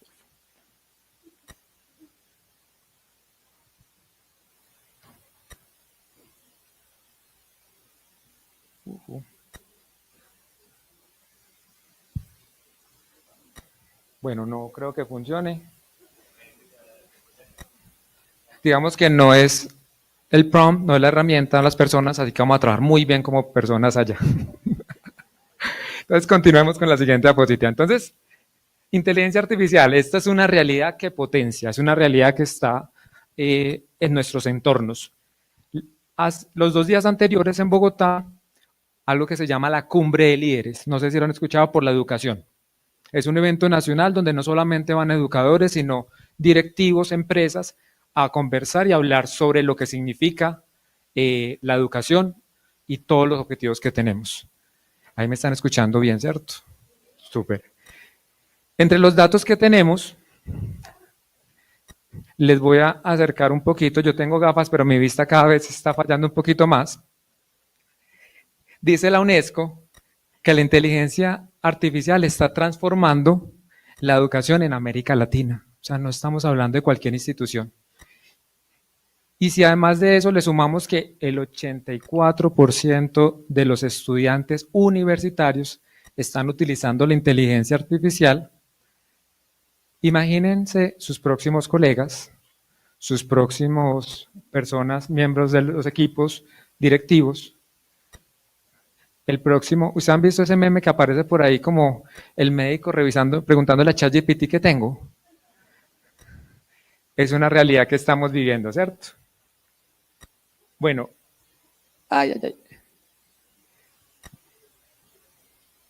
démosle paciencia a eso. La siguiente diapositiva básicamente habla de los AirPods. ¿Han visto nuevo lanzamiento de los AirPods? Que como un gran atributo que cuentan es que tienen traducción instantánea y que te lo puedes poner aquí, compartir el otro con un compañero y van a poder comunicarse perfectamente. Y ahí vienen preguntas. ¿Es acerca de prompts? ¿Es acerca de la herramienta o acerca de los humanos? Lo que va a hacer que la educación, nuestra labor, continúe siendo importante. ¿Para qué aprender idiomas? Sí, ya puedo traducirlo directamente con un audífono, ¿cierto? Entonces, Ya ChatGPT, si no saben, los que estamos en investigación, los que estamos trabajando en el área académica, ya lo podemos citar y lo debemos citar en nuestros trabajos.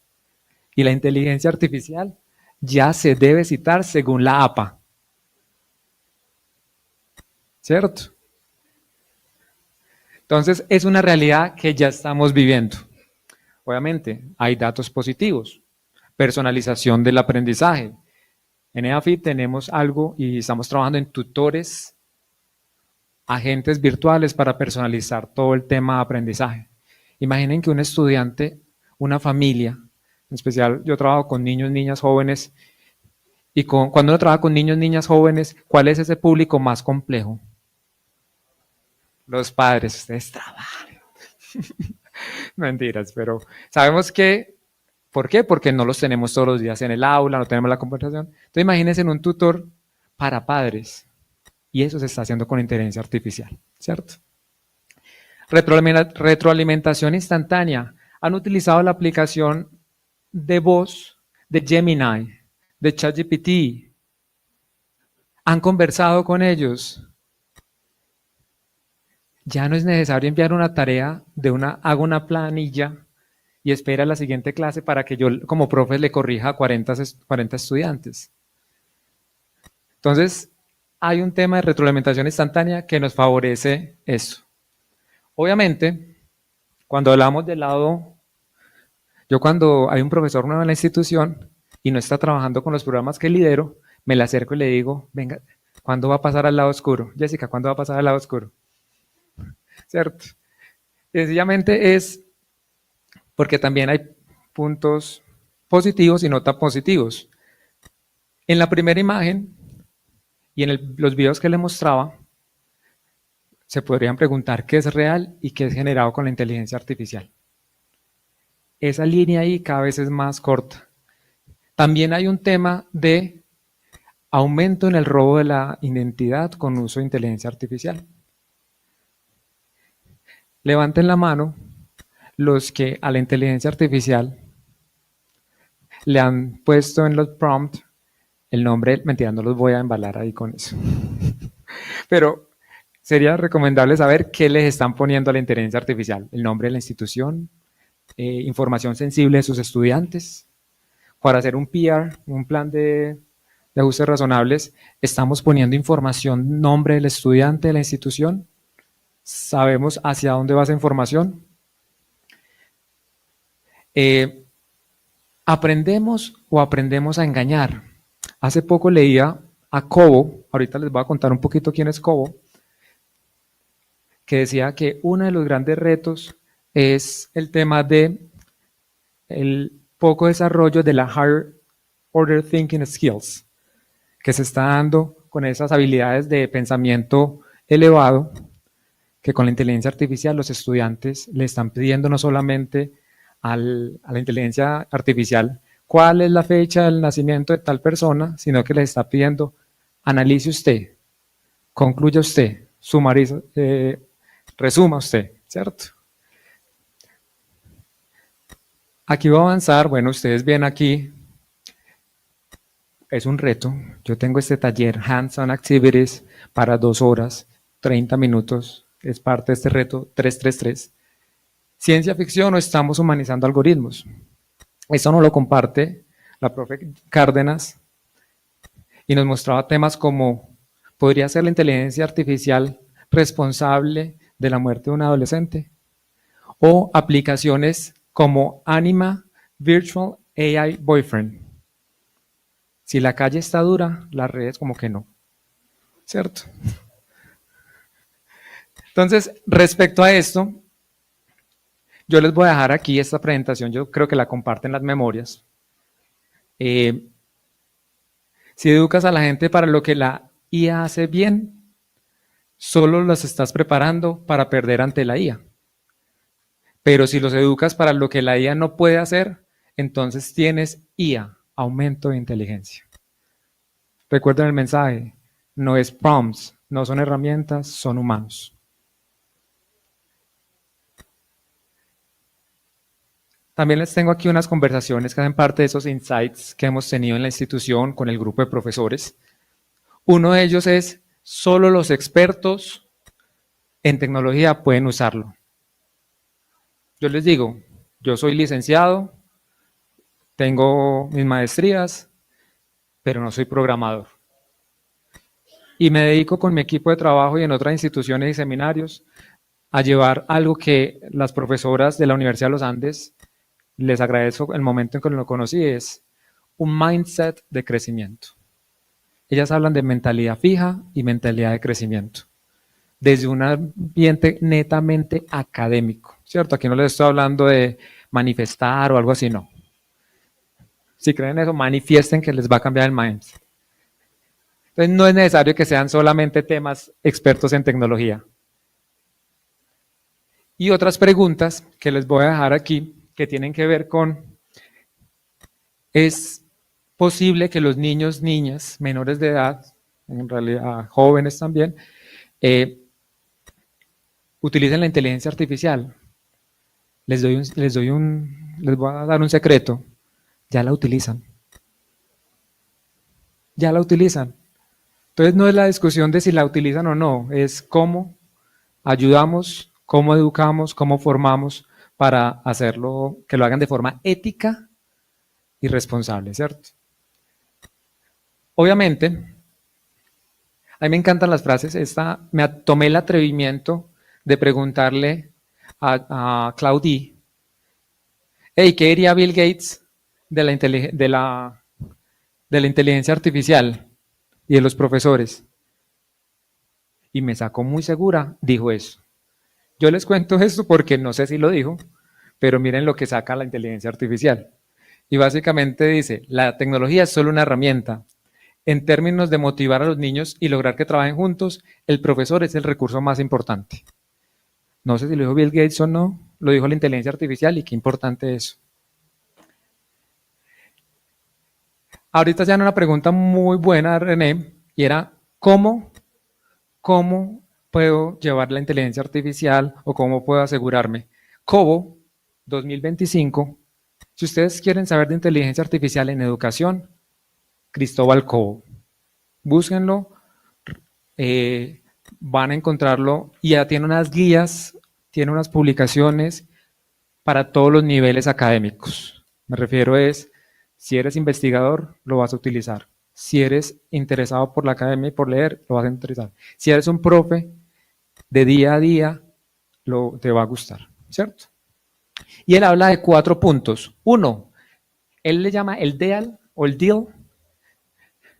Yo le digo coloquialmente el DELA.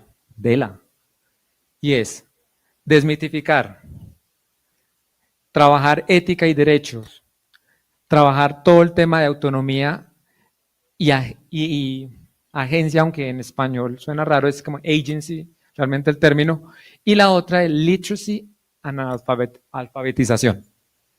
Eso es DELA. Y él da en sus documentos, da muy claro cómo hacer cada punto, cómo trabajar en la desmitificación, en todo el tema de ética, también en el tema de alfabetización y por supuesto autonomía.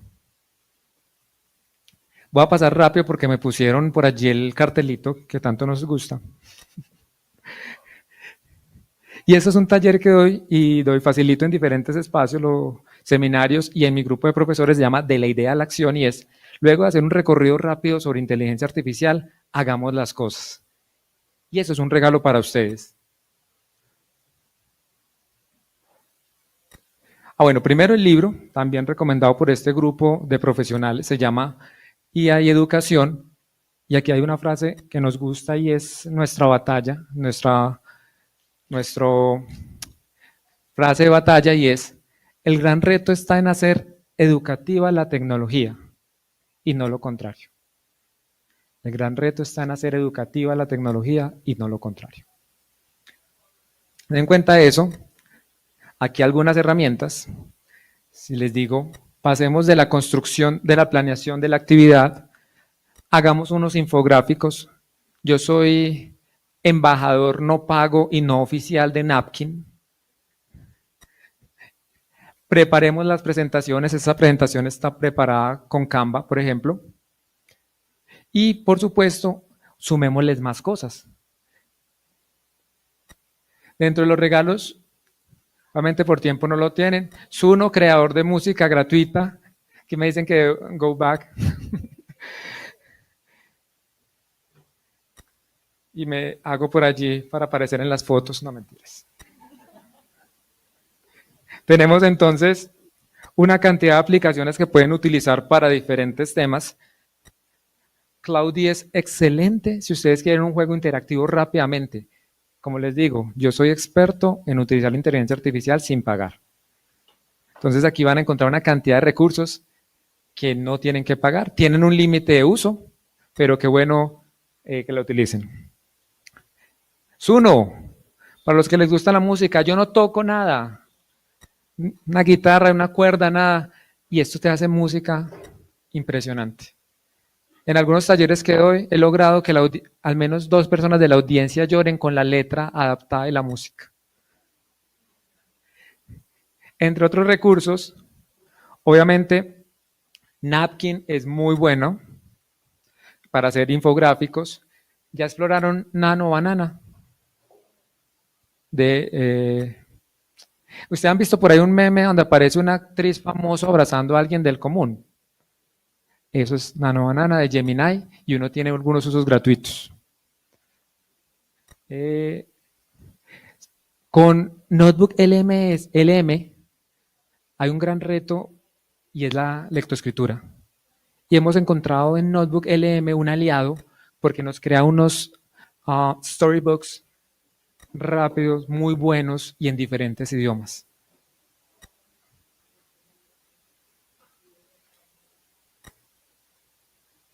Por acá. Obviamente parte del regalo es ese. Los otros regalos, hemos hecho un compendio, esto es un trabajo que hicimos con un profe de la institución, Sebas Jaramillo, en el que no solamente tenemos esto, sino que nos hicimos la labor de cosas que funcionan en nuestro contexto, herramientas que funcionan en nuestro contexto. Recuerden que todas estas informaciones van a estar ahí en las memorias. ¿Cuántos de ustedes tienen Meta y lo utilizan en WhatsApp? ¿Cuántos de ustedes han unido Perplexity, que es para datos, y lo utilizan en WhatsApp? ¿Cuántos de ustedes han unido a un ChatGPT falso a WhatsApp? Mucho cuidado con eso. Nada más en el último taller me descubrí 2 ChatGPTs falsos en la que descargaron los participantes.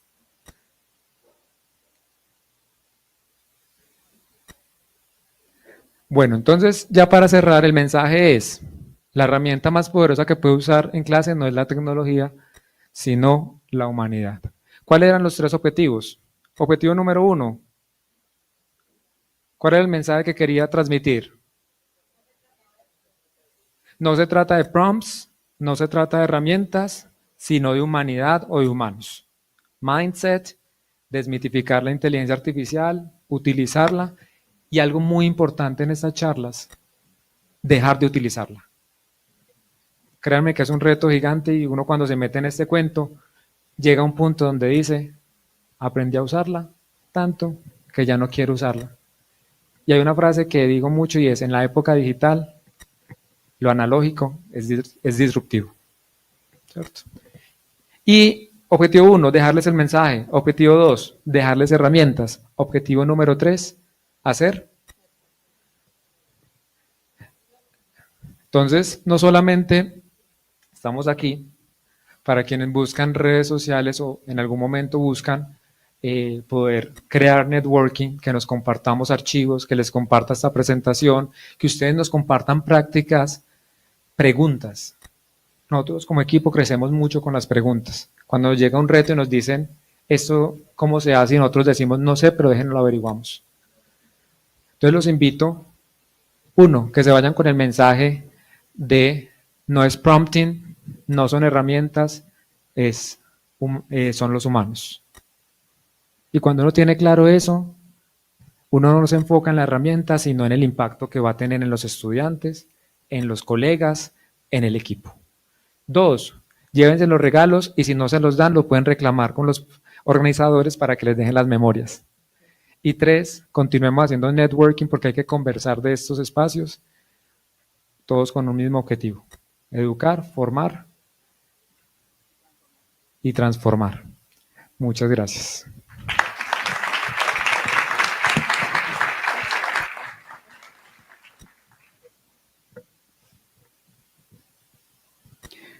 Le agradecemos a Ricardo por su presentación. Abriremos el espacio de preguntas en este momento. Una de ellas es, ¿cómo podemos involucrar a las familias en las decisiones respecto al uso de la IA en los procesos escolares? Las familias. De verdad, en serio, son tan importantes, necesarias y a la vez la comunicación puede ser difícil. Entendemos que viven en 1000 mundos. Uno de esos ejercicios primero es comunicación constante. Eso no falla, ¿cierto? Segundo, la responsabilidad del bilingüismo no es solamente de la institución. Yo creo que eso tiene que quedar muy claro. La institución facilita, pero es responsabilidad del estudiante, la institución y la familia. ¿Cómo lo hacemos nosotros? Y un caso de éxito. Nosotros hemos creado una inteligencia artificial para ayudar a tus hijos en casa, aun cuando no sabes inglés. Entonces la persona interactúa con la inteligencia artificial, dice, venga, el profesor me mandó este prompt, esta instrucción. Yo no sé inglés. ¿Qué puedo hacer para ayudar a mi hijo de 5, 6 años? Y la inteligencia artificial le saca tanto recursos digitales como actividades analógicas para que la persona haga. Entonces, eso es una de las herramientas que se puede utilizar. Bueno, siguiente pregunta. ¿Es posible mitigar los riesgos en el uso de la inteligencia artificial a través de chatbots entrenados o delimitando la información disponible por medio de documentos adjuntos? Si todos estamos aquí es por un tema de que creemos que la educación es quizá lo más importante. Y las literacies, la alfabetización e inteligencia artificial, mitiga riesgos. Una persona educada va a cometer menos errores en ese aspecto que está educado. ¿Cierto? Entonces, sí, definitivamente, la respuesta parece genérica, pero definitivamente es educar y desmitir. El DELA de Cobo, definitivamente, llévense esa sigla. DEAL, lo dice él, yo le digo DELA. Esa es la ruta para mitigar riesgos y potenciar.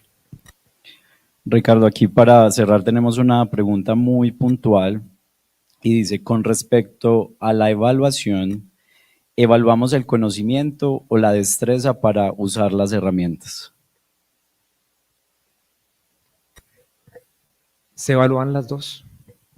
Se evalúan las dos. Por eso estamos invitados a resignificar el acto, el learning moment o el objetivo de lo que enseñamos. Ya no es, ve, escríbeme un ensayo para que me des tu opinión. Porque lo primero es que el estudiante va a llegar con un ensayo de inteligencia artificial. ¿Cierto? Entonces, podemos evaluar, y es responsabilidad de nosotros en esta época evaluar el uso de la herramienta y crear actividades que evalúen también el conocimiento del estudiante. Ricardo, muchas gracias por tu tiempo, por todos los aprendizajes y por haber sido parte de este congreso. Thank you.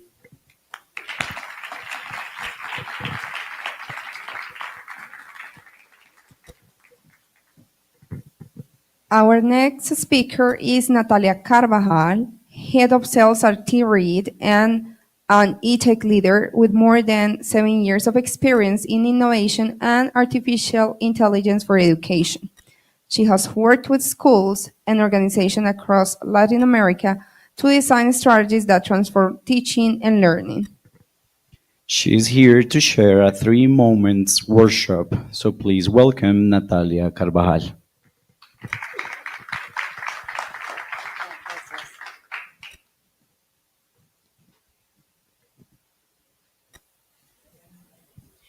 Well, good morning, everyone. How are you? I'm going to... ¿Sabes dónde está?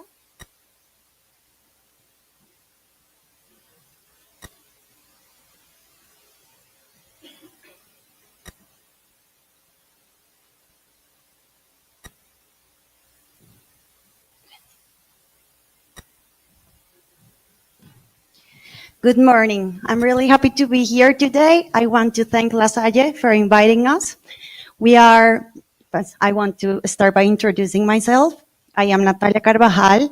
I work for Tirit. Tirit is an platform that offers an English program and works with a coach of AI. I have been working for 7 years with education technology, mainly with AI solutions that enhance learning in schools and universities. Today we're going to talk about AI and how it's changing the dynamics in education and the way students learn. I want to start by telling you a personal story. I have 2 kids. I have a girl, Antonia, that is 8 years, and Lucas, that is 5 years. And I am with them every day, and they every day get from school and start playing with educational platforms. I don't know how many they have in their school, but they had a lot. And what really moves me is that they are experts with technology, even more than me. And I think that it's really great that kids know so well to play with technology, and it's a reality that it's here. But something that really I like about today education is that they are learning through experiences.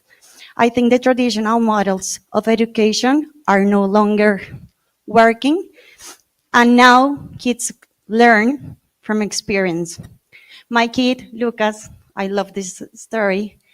Last year, he's 5 years, and in school, he had to make a company from scratch.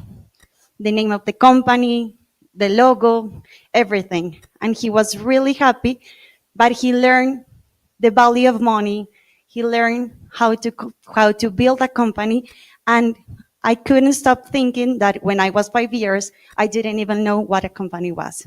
So this is why the new dynamics bring to us, and I think it's important for us to realize that traditional education is no longer working and that we are in a new era. And AI, it's a really important actor here. It's not just a tool.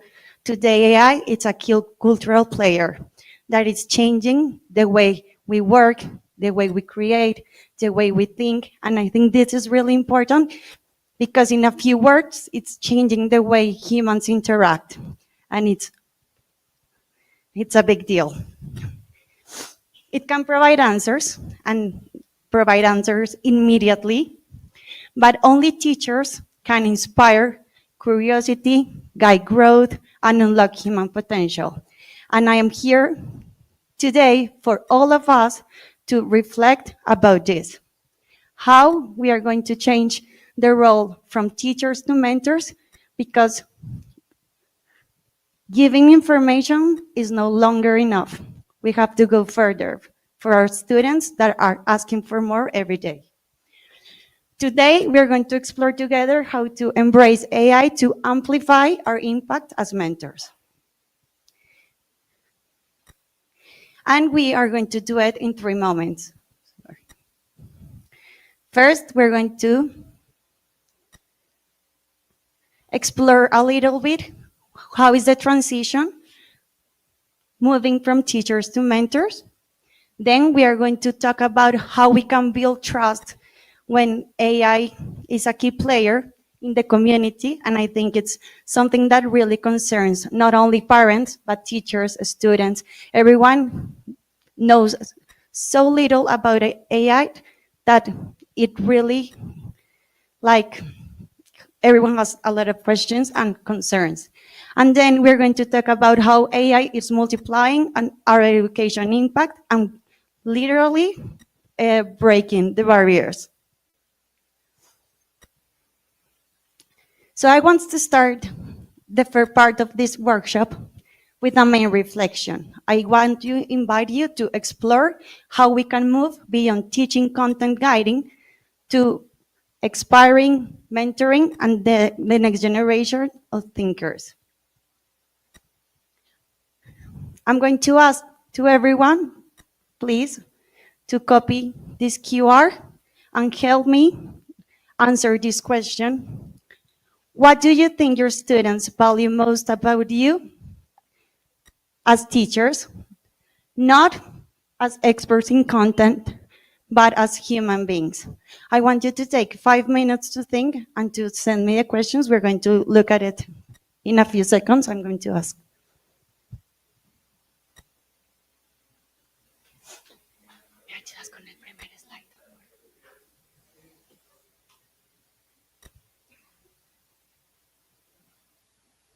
Motivation and trust. I really want you to really reflect on this because it's really important to understand what we are giving our students beyond the knowledge. Empathy. My students say I'm very kind, happy, protection, passion, feel, commitment, empathy, openness, calm, comprehension, lovely. I'm a guide. Proximity, support, calm, joy, inspired.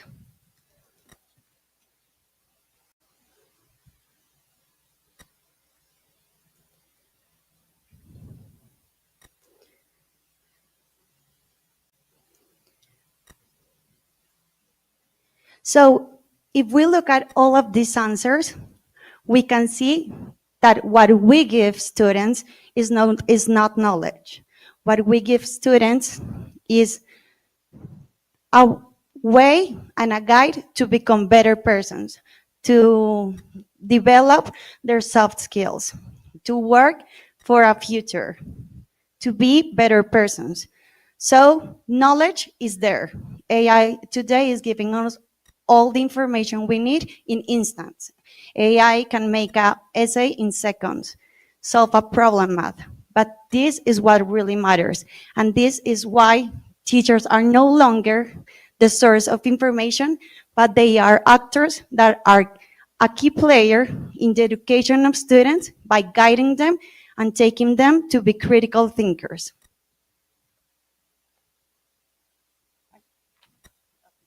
Sorry.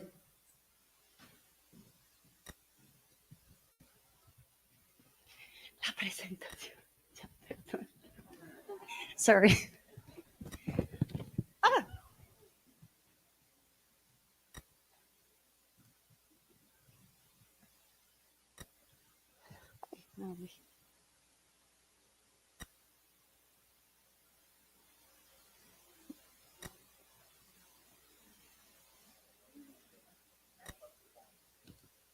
Ah. Sorry. I'm a little nervous.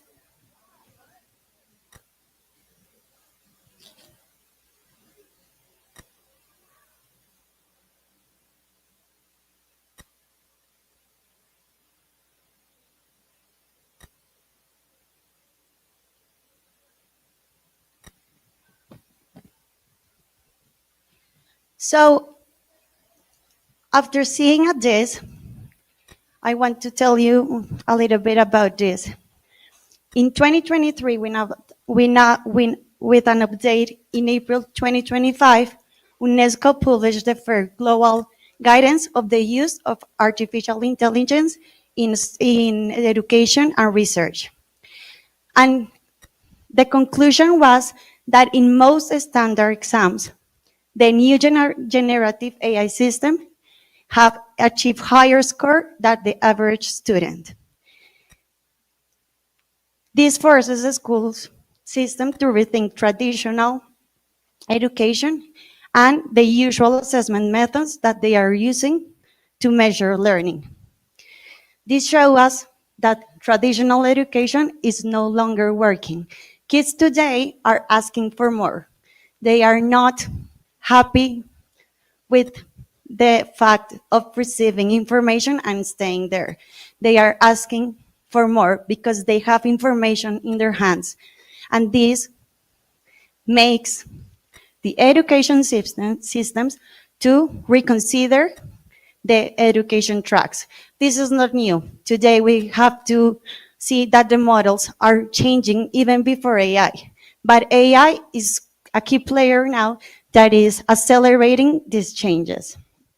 So this leads to a principle, and we need to focus in this to can move on. Govern technology so that it does not govern us. And then there's this analogy that I love talking about AI, and is AI is like a mirror. We are no longer the primary source of information. I have been saying and repeating that to you.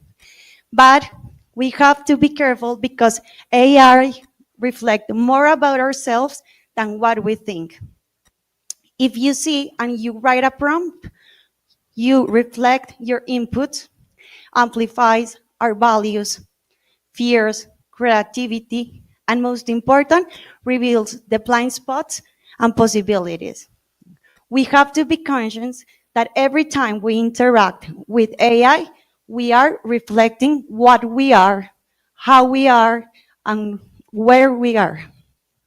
And this is why we have to be really careful with students and make them conscious by saying that you are a reflection of what you seek in AI.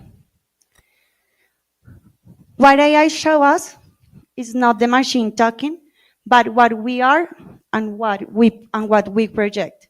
Of course, the source is AI, and the information is there, but it shows what we look for and how we think. So that is why it's so important to be mentors, not only teachers. The information is already there. We need to stop just transmitting the information and start teaching the students what to do with the information they get.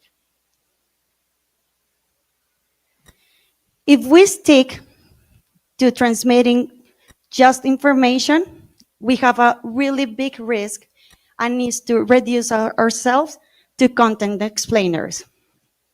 If we stop evolving to mentors, we are going to stay there, and students are going to ask for more. My daughter, she said, every day talks to Alexa. And every time I go out, I come home, and she loves to ask everything to Alexa. The other day, when I arrived, she told me, Mom, I asked Alexa something about the ants. She loves insects. I don't know why, but she does. And she gave me a whole speech about how the ants, where, how they move, what kind of type of animal they were, and she knew everything about ants. The information, she got it from Alexa, and it was almost a complete book of information. But then I saw this like an opportunity, and I took her to the park to explore the ants, and I started to ask her questions about what she has read, to compare the reality with the things that she was hearing from Alexa. And she went beyond, and that's what we have to do with these new generations of students. We need to take the information they get from the AI solutions, become mentors, and take the kids to go beyond, go farther, foster critical thinking in them, creativity, ethics, humanity, really make them conscious that the world they're going to explore is in the reality and not in the information the AI gives them. So it's important for us to encourage students, not just for mirror themselves in AI, but to amplify and transcend that reflection. And this is really important. We need that to transcend that reflection, because it's really, really dangerous for they to stay with the information. I love analogies, I know, but this one's another one, and I love this one because I really think it has a good point. In this side, we have the role of a teacher, and we can see that that teacher is a transmitter of information. He just go there, transmit information, and stay there for the students to listen to him. It's a traditional model of education. The bridge is the transformation, this new era of education that has a big player in it, that is AI. On the other side, we have the role of a mentor.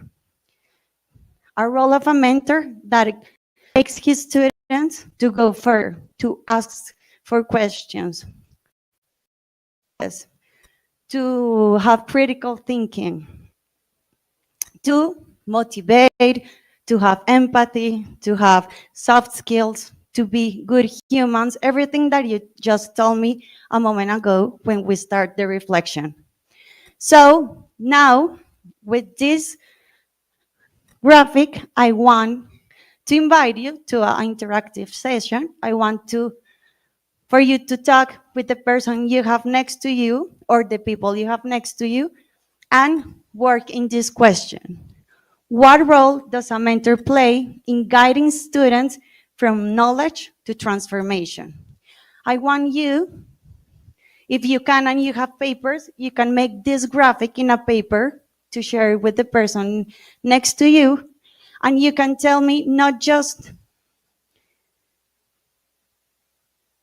what do you do as mentors for guiding the student, but what are you doing different right there to be a mentor and transforming into the new era of education. So, and the people that is connected virtually, I invite you to work. When you finish, you can scan please here again, and I will get your answers. But at the end, I want to hear one or two groups. I'm going to give you 10 minutes for this interactive session. Do you have any questions? No? Perfect. I leave you the graphic for you to set.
Well, I think we had some time to reflect between you. I'm going to read some answers, and I want someone want to share your answers or your reflection? No one? Well, I'm going to read some. Para poder transformarlo, debo llevarlo a escenarios experienciales, debo generar la práctica, provocar, motivar y movilizar. To transform students, estaba traducido. Teachers support in different ways, not only in developing knowledge, so I think a teacher plays both roles, transform and foster students' knowledge as well. The balance is so important. I agree. A mentor guides process by implementing strategies and tools for students to acquire knowledge and generate final results that impact students and their context. Influencer, dynamizer. The mentor has the task of teaching them how to handle information in general and get the most of it. Be a model. Guide the students, but then take them to be independent. Letting them explore, so talk to know the world from all perspectives. Guide. A mentor plays a pivotal role in bridging the gap between the mere acquisition of knowledge and the deeper process of personal and intellectual transformation. While formal education often emphasizes the transfer of information. Mentorship reframes learning as a dynamic, reciprocal, and development journey. Listen to the needs of students, critical thinking, they have to pay attention to human subject transformation, teaching them the value of the information they're getting. So if we look at all these answers, they are all pointing to a main point, and is the critical thinking. We have to see, ¿me puedes poner la presentación, por favor?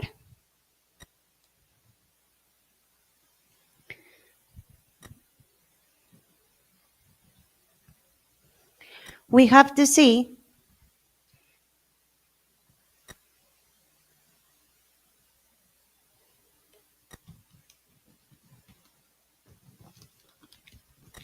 we have to start looking at AI as an ally. The schools and universities can go beyond traditional teaching by start working with AI tools and empower teachers or mentors to focus on what is really important and what you all put in here: creativity, critical thinking, human connection. I think that's the future of education, or not so future because it's here, but it's what we need as educators to focus. So to start, to close this part of the workshop, I want you to leave with a reflection. In a world where information is everywhere, our greatest power as educator is not to teach answers, but to awaken questions, guide the process, and cultivate in our students the most human quality we possess, the ability to think, create, and transcend. And I think this can be a resume of everything, and is to see that the importance of education and AI tools is to take the students to ask more questions every time and to live through experiences. AI is going to give them, for each time, more answers. It's going to give them more information.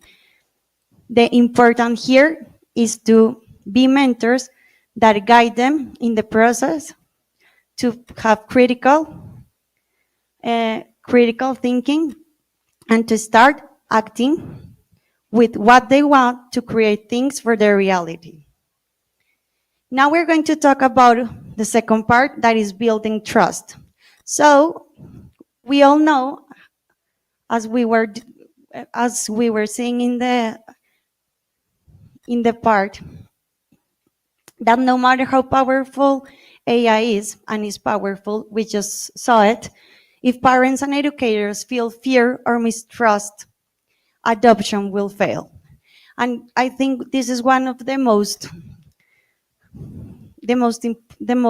big problems we have today with AI implementations, and is that the community has a lot of doubts and a lot of fears when working with AI. Trust, like in every relationship we have, is foundation for this to work out. AI in schools is not just today a technological transformation, but is a cultural one, and it is important for us to focus because parents, educators, and students today are really feel full with fears and with questions. Can we trust AI? What happens with the data of my children? How we can ensure it's not going to replace human beings? How do we safeguard ethics? So these questions are the concerns all of us in the community we have. So going back to my analogies, as AI should be seen as a mirror and a bridge reflecting how we use it, how we think, how we create, and helping us cross into new opportunities, the new education. But trust, connection, and ethics must be always remain in human hands. And I think this is really important because children don't always know how to use AI, and they can use it in an irresponsible way. So it's our work as educators to guide them to use AI in a responsible way. So in theory, we create a community question guide for you to have. We have been talking for years with more than 300 of schools, and based on what they have told us, we create this guide to answer to these questions that the teachers, the parents, the whole community has, and the concerns regards AI. So I invite you, you can download it here. It's a really good guide, and you can have some answers to work with your parents or with the community and the persons you need. Ya, las cambié.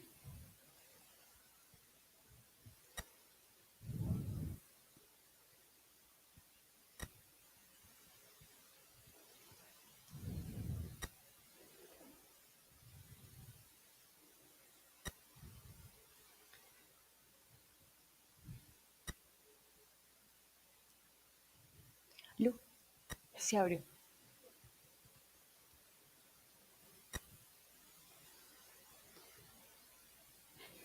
And I want you to ask you another favor, because we want to enrich this guy every day more.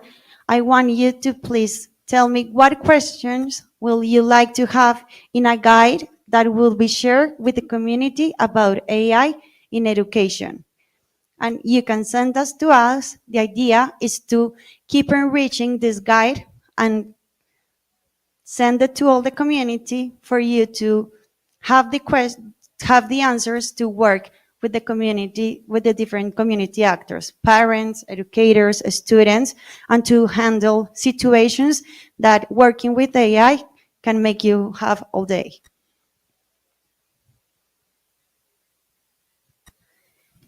Finally, we are going to talk about how AI multiplies our educational impact. With AI, the English barriers are breaking, and this is really important. English was a privilege some years ago. It was for some people. But now English is almost a right. And every kid should have access to learn a second language, and a language that is going to open the doors for them when they have to go there to study or to work. So language is the key that opens global opportunities. That is what we have been talking, or you have been talking in this space. With AI-powered programs like T-Read, as I told you, T-Read is a comprehensive English program powered by an AI coach. Schools can provide students with unprecedented access to personalized English learning. What this means? That with these solutions, kids can access an accessible, personalized solution that is going to work all skills in real time with an AI tutor that is going to be available for him 24/7. And I think this is really important because here in Colombia, there are no enough teachers for the numbers of students for they to have a personalized English learning. From real-time pronunciation, feedback in real time, tailor-made programs, 100% personalized by the needs of each student. AI removes the barriers of scale, background, and pace.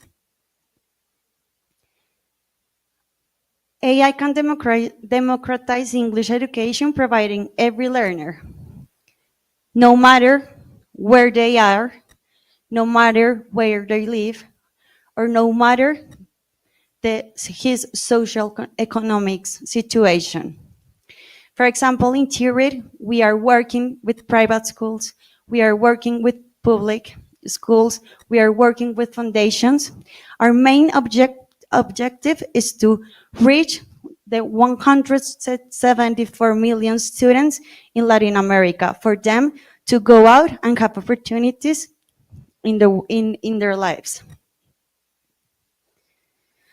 Something that is really important is in a class of 20 students, there is a curriculum that is based on what most of the students, or the level of most of the students. But the reality is that the level of English is not always the same from one student to another one.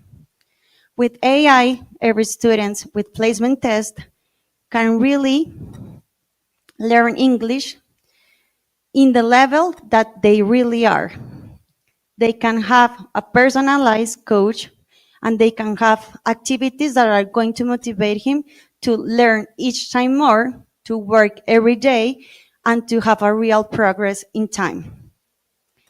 What these solutions offers are personalized and adaptive learning, is instant feedback that I already told you. Teachers focus on mentoring, that is what we're talking about, and data-driven growth. I think this one's especially for teachers.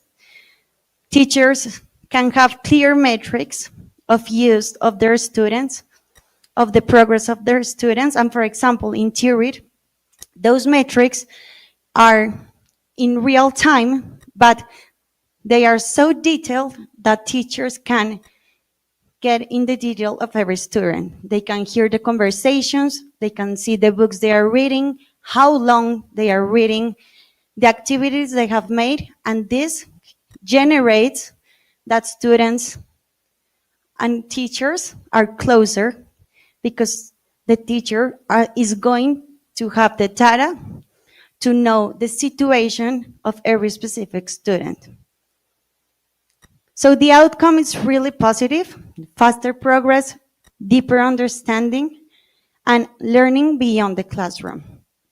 These platforms helps the schools to have a solution that helps the teacher focus on the daily in the classroom and work with AI for students have progress outside the classroom. So I want you to ask you the last question, I promise. What key needs do you believe schools are looking to address today through an AI platform that delivers a comprehensive English program? I want you to tell me what would be like the dream platform, the dream comprehensive English program for your students. In Tirid, we work every day to improve the experiences, and we really have a full, complete, comprehensive English program. But we like to hear, what do you think it's really important for your students to have in a platform that teaches English?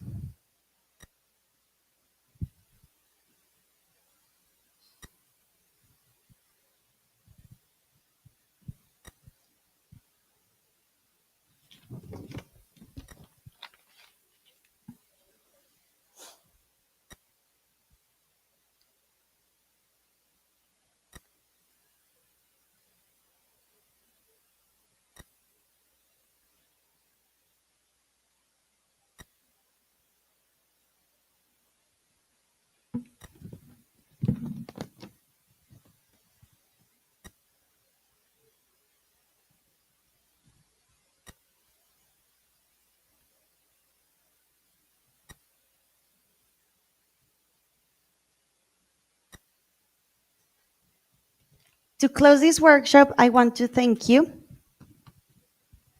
I'm leaving you with a reflection. AI doesn't diminish the value of teacher, it elevates it. By shifting from teachers to mentors, we prepare students not just to keep up with technology, but to lead the world shaped by it. This is not by teaching less, but by teaching better. By teaching critical thinking, by teaching human skills, and by teaching them values every day in the classroom and in every different education experience. Thank you very much.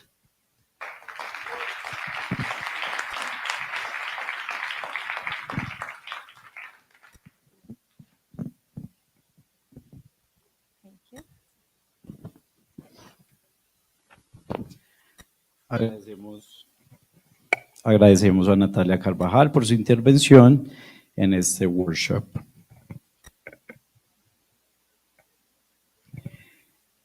En OE, Operación Éxito, llevamos 11 años transformando la educación y creando oportunidades. Con más de una década de experiencia, Operación Éxito se ha consolidado como un grupo educativo que impulsa la innovación y el talento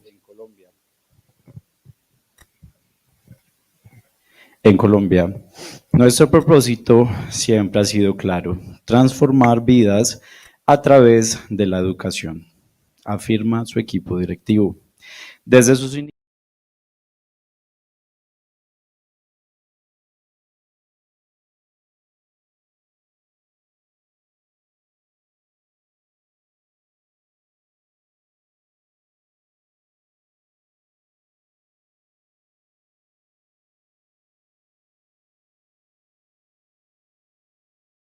formación en competencias como matemáticas, lectura, inglés y ciencia, siempre con el sello de experiencias WOW que motivan y dejan huella. Pero OE no solo diseña y ejecuta proyectos para las instituciones educativas, también es un instituto de formación que abre puertas al futuro. El inglés se ha convertido en un puente de oportunidades y por eso en OE Academy ofrecemos programas que van desde el nivel A0 hasta el B2, además de preparación para exámenes internacionales y formación flexible apoyada en tecnología y metodologías modernas. En estos 11 años, OE ha demostrado que la educación no es solo un servicio, sino un motor de cambio social. Cada estudiante que descubre su talento, cada docente que encuentra nuevas herramientas, cada joven que se conecta con su vocación, es la prueba de que vale la pena creer en la educación como el camino hacia un mejor país. A ellos agradecemos el refrigerio que pronto tomaremos. También recordamos que aquí en la pantalla pueden escanear el código QR. Este código QR representa la asistencia, además de la evaluación de las diferentes ponencias de la mañana. En la tarde tendremos otro QR también para evaluar la jornada al finalizar. A partir de este momento vamos a tener un espacio de 45 minutos para el almuerzo. Recordamos, por favor, tener celeridad al regreso antes de la 1 para poder continuar puntualmente con nuestra agenda. Nuestros próximos ponentes se conectan desde San Luis, Missouri. Además, tendremos la participación de los estudiantes de la institución educativa Juan María Céspedes. Recordamos para los alimentos, por favor, tener el ficho a la mano.